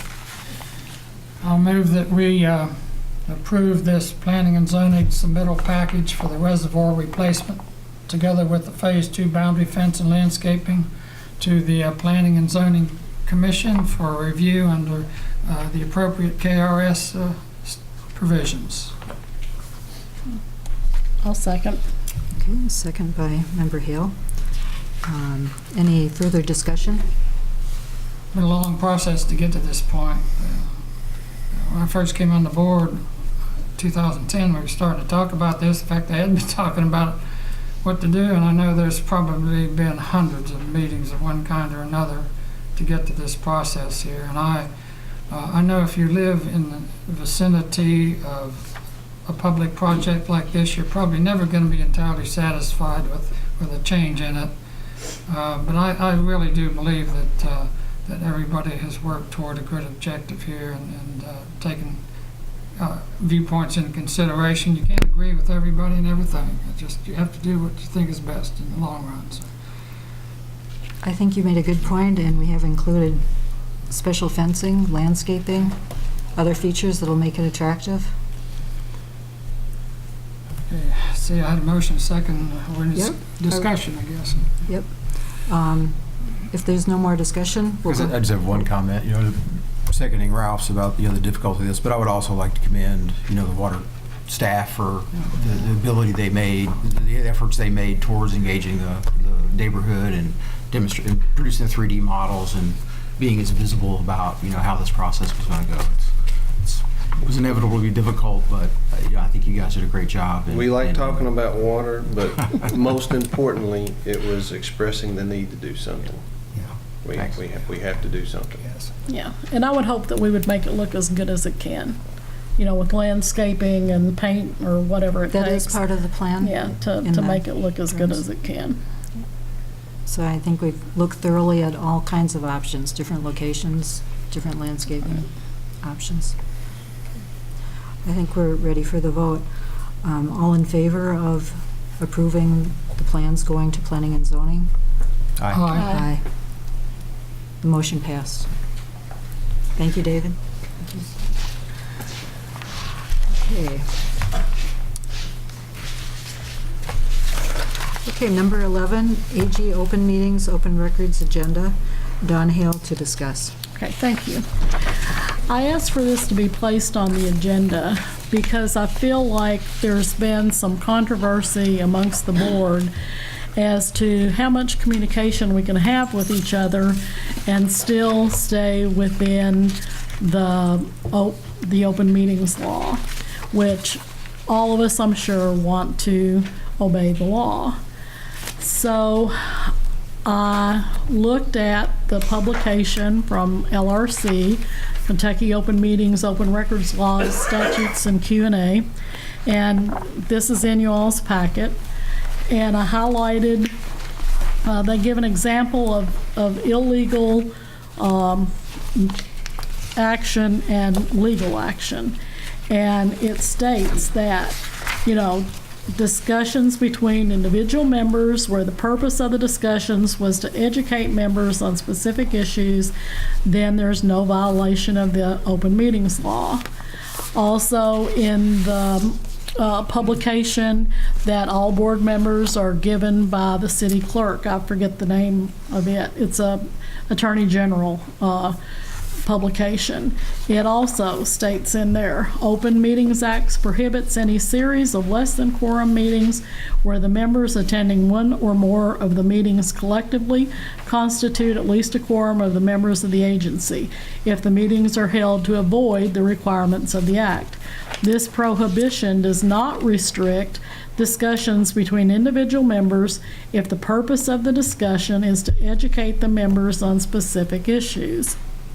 So what I would like to have agreement in our meeting tonight is that we can share information to educate each of us, and so we don't have these gaps of knowledge where some board members have the information and some board members do not have the information.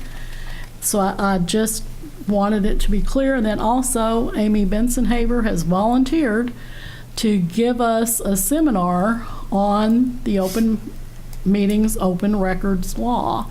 And I think that is would be really good for us as an agency. And I think it's really super of Amy to volunteer to do that. Okay. Well, I'd like to take your comments from there. And yes, I've talked to Amy, and I agree that having a seminar on open meetings, open records is a good idea. I think it would be of greatest value when we have all 5 board members, which hopefully could happen by the end of the month. So I would be in favor of doing that, certainly, when we have all of the members. On your comments concerning sharing information, I think email is a good way to do that because you put the information out and there's no chance of a discussion going on with that as easily as there is if a phone call, because one question leads to another comment and goes on. I also think that there's some question here of, okay, members can have information, and unless you're having a board meeting, how soon do people have to know? Do they need to know within 1 day or 2 weeks, or when is it timely? I think that that's something that's possibly changing in terms of custom in our society. But to find out something and then to be able to think about it for a while is a reasonable thing, I think. And I don't think there's anything in open meetings, or more specifically in open records, that say that you have to tell instantly what you know. True, but 5 weeks sort of stretches the envelope. Well, during that time, there was some consideration as to how to share the information, that we found out you couldn't have a teleconference or a video conference in closed session. So what do you do when you have attorney-client privilege information and you want to share that with your outside expert, but you don't really want to pay the cost to have them come here? We could pay probably whatever that would cost to take all of us there. I think that's a totally separate issue from simply sharing it with the rest of the board. You all could have shared the report with the rest of the board, and we understand that it has attorney-client privilege. As much as I like Alfred, I'm not going to call Alfred and say, "Hey, Alfred, guess what I got?" So, and Walt, you never answered my questions on why you unilaterally decided to hold the report, why you unilaterally decided to send the report back. We have not addressed the issue of staff having the report. I did answer those questions all in my statement. No, I'm sorry, I don't think so. I did. Well, then answer me again, because I didn't get it. I'm going to stick with my statement. We'll transcribe it for you. And sending me into a meeting, a KyMEA meeting, and holding a report, I don't think it would change my comments, or I should say my actions, for the one meeting I've been the director for FPB to KyMEA. But I think it's unethical to send me into a meeting holding information that I may or may not change the way I behave in the meeting. I think that's... I guess I would ask, James, would you mind commenting on whether the process has been unethical, or the sharing of information has been unethical, or anything was improper about the way that happened? I don't think there was anything improper or unethical, but it's certainly a valid issue for all of us to discuss for the future, so we hopefully can resolve some of these obviously very important issues. It would be like sending, James to do a legal matter for the board and not telling him something he needed to hear, when he walked into the meeting. So I think when you're sitting in the chair, it definitely is unethical.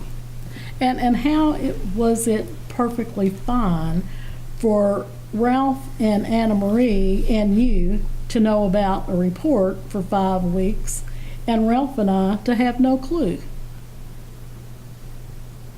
I mean, no one has answered that question.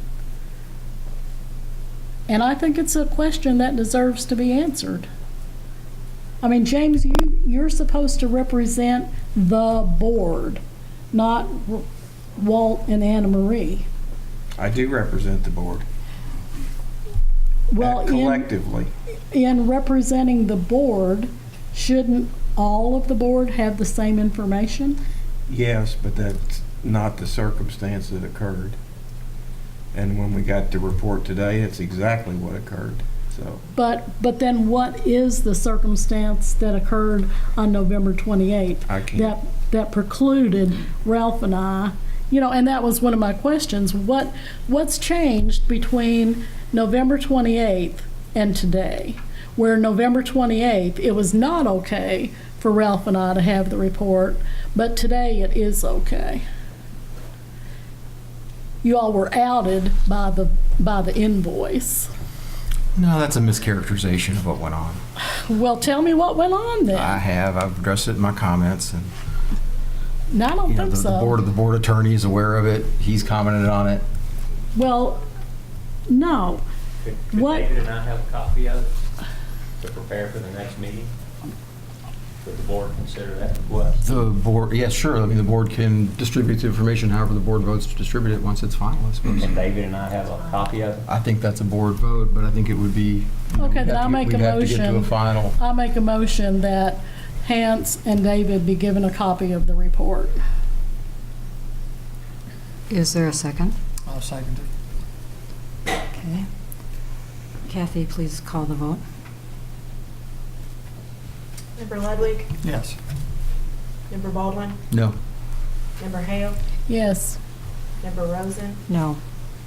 And I would like to explain my vote a little bit in the sense that I would be more comfortable sharing it after everyone's had a chance to send questions back to Reed Smith, actually absorb the report, have some sense of what our options therein, and then if it seems appropriate, once it's a final action, to share it with staff. I think that's completely appropriate, but I think it's premature to make that choice at this time. Yes, and I'd like to emphasize that as well. It is a draft report at this point. I didn't have time today to read through it carefully and see what I thought. It is a report directly to the board, and the board should draw some conclusions before it is shared. I disagree. I would like to be able to discuss the report with the staff attorney and the general manager. Well, I disagree. I don't think we're at that point. I can see from this meeting that we have differences of opinion between So not understanding. the board and the staff and the opinions about KyMEA. I think that KyMEA has taken a long time, or has developed over a decade, and that people may not be seeing all the aspects of it as clearly as someone who hasn't been so deeply involved with it. And I think that we as a board need to look at the report and discuss it and finalize the report before it is shared. I don't see how you can have a public document. It's not a public document. It's a document specifically for the board's understanding. But the board is part of the agency. That's right. And the general manager and the staff attorney are an integral part of the agency.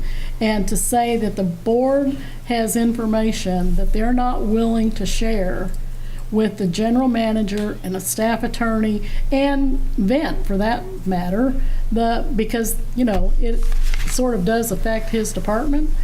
This is ludicrous. This is a very delicate situation. It's very important consideration, and the board is separate from staff.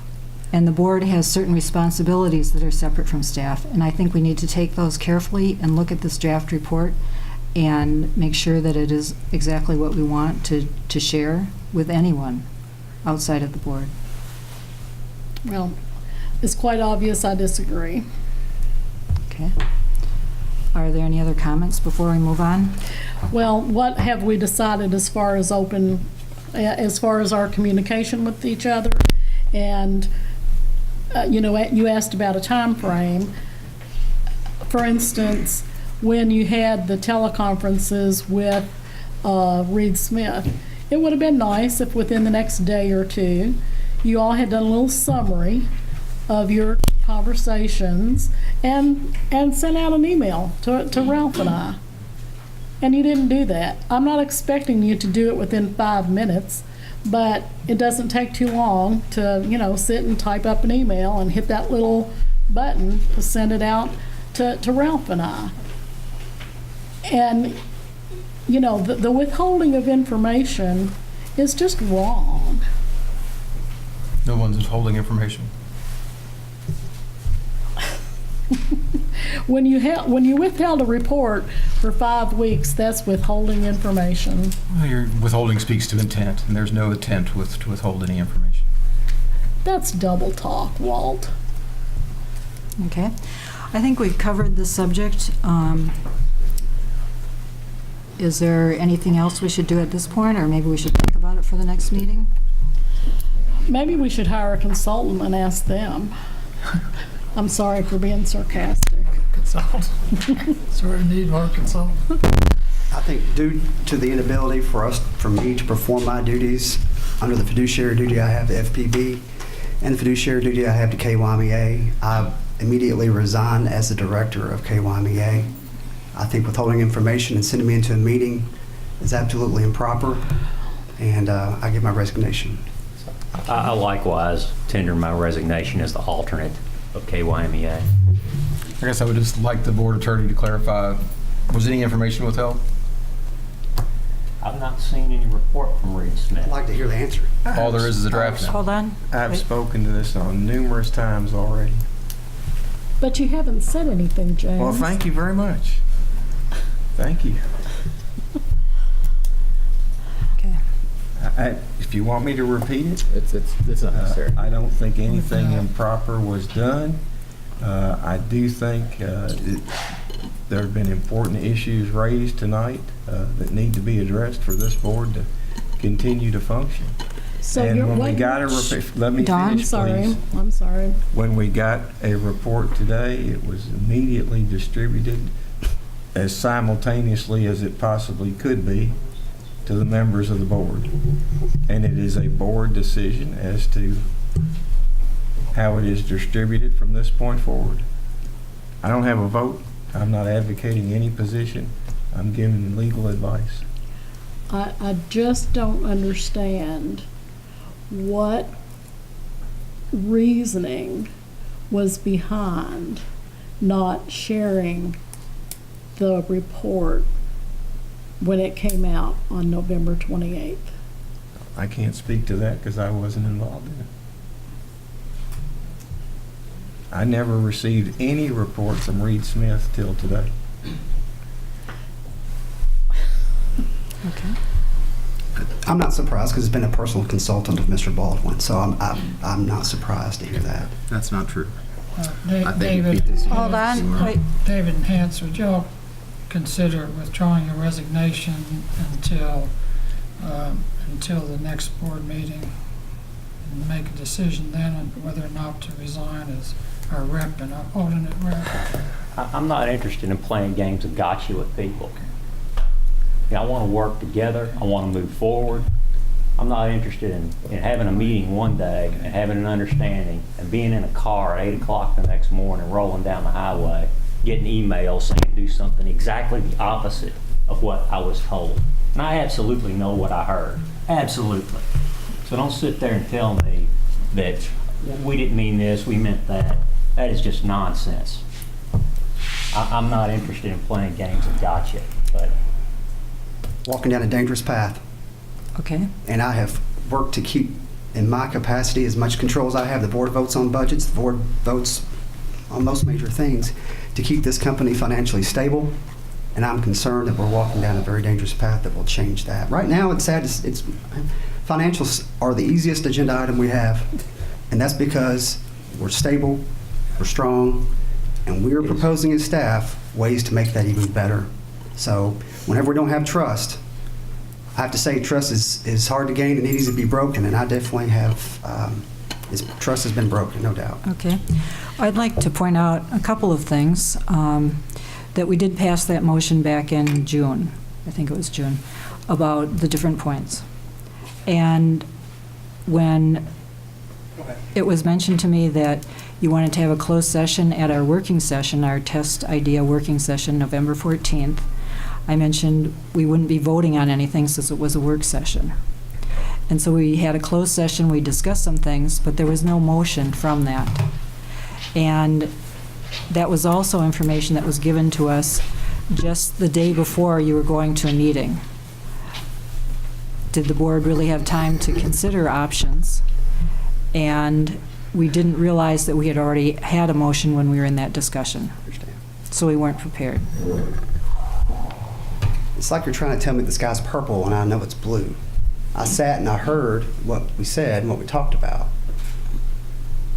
I'd like to say something. This is just go ahead and write into the general manager comments. And this is to give people in the audience and watching on TV that want to know more about KyMEA. If you go under services on our homepage to the electric section, you can go to KyMEA board meetings, view board meetings. You can go in and look at the agenda. You can look at all kinds of different things. It pulls up here.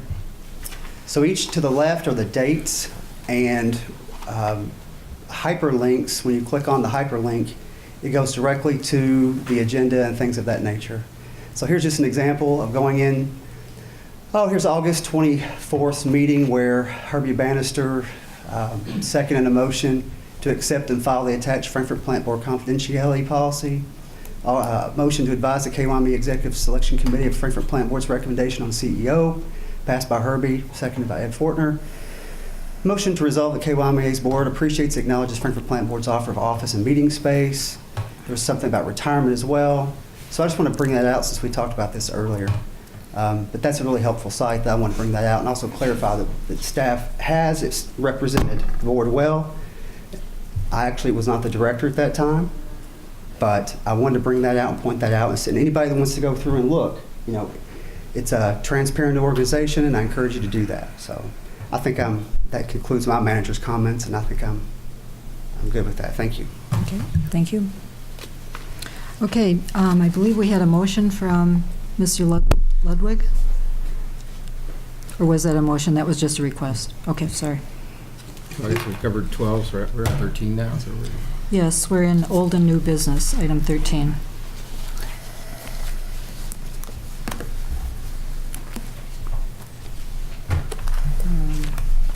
Does anyone have an item for old and new business?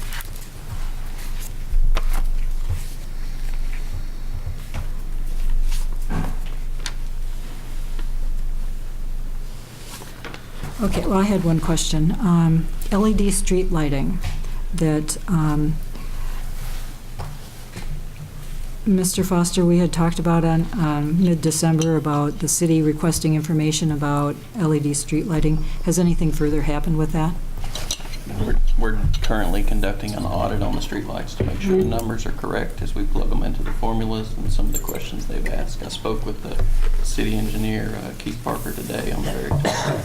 Okay. He understands where we're at. The weather slowed us down a little bit in the past week or so. Yes, it would. We are progressing. Okay, thank you. And I was also near the substation near what had been Mr. Gotti's, and I thought about the two buildings that the state wants to implode. Is there anything we need to do to secure that substation, or is it in good shape for that? No, it's in good shape. That should have no effect on the substation. Okay, good. Thank you.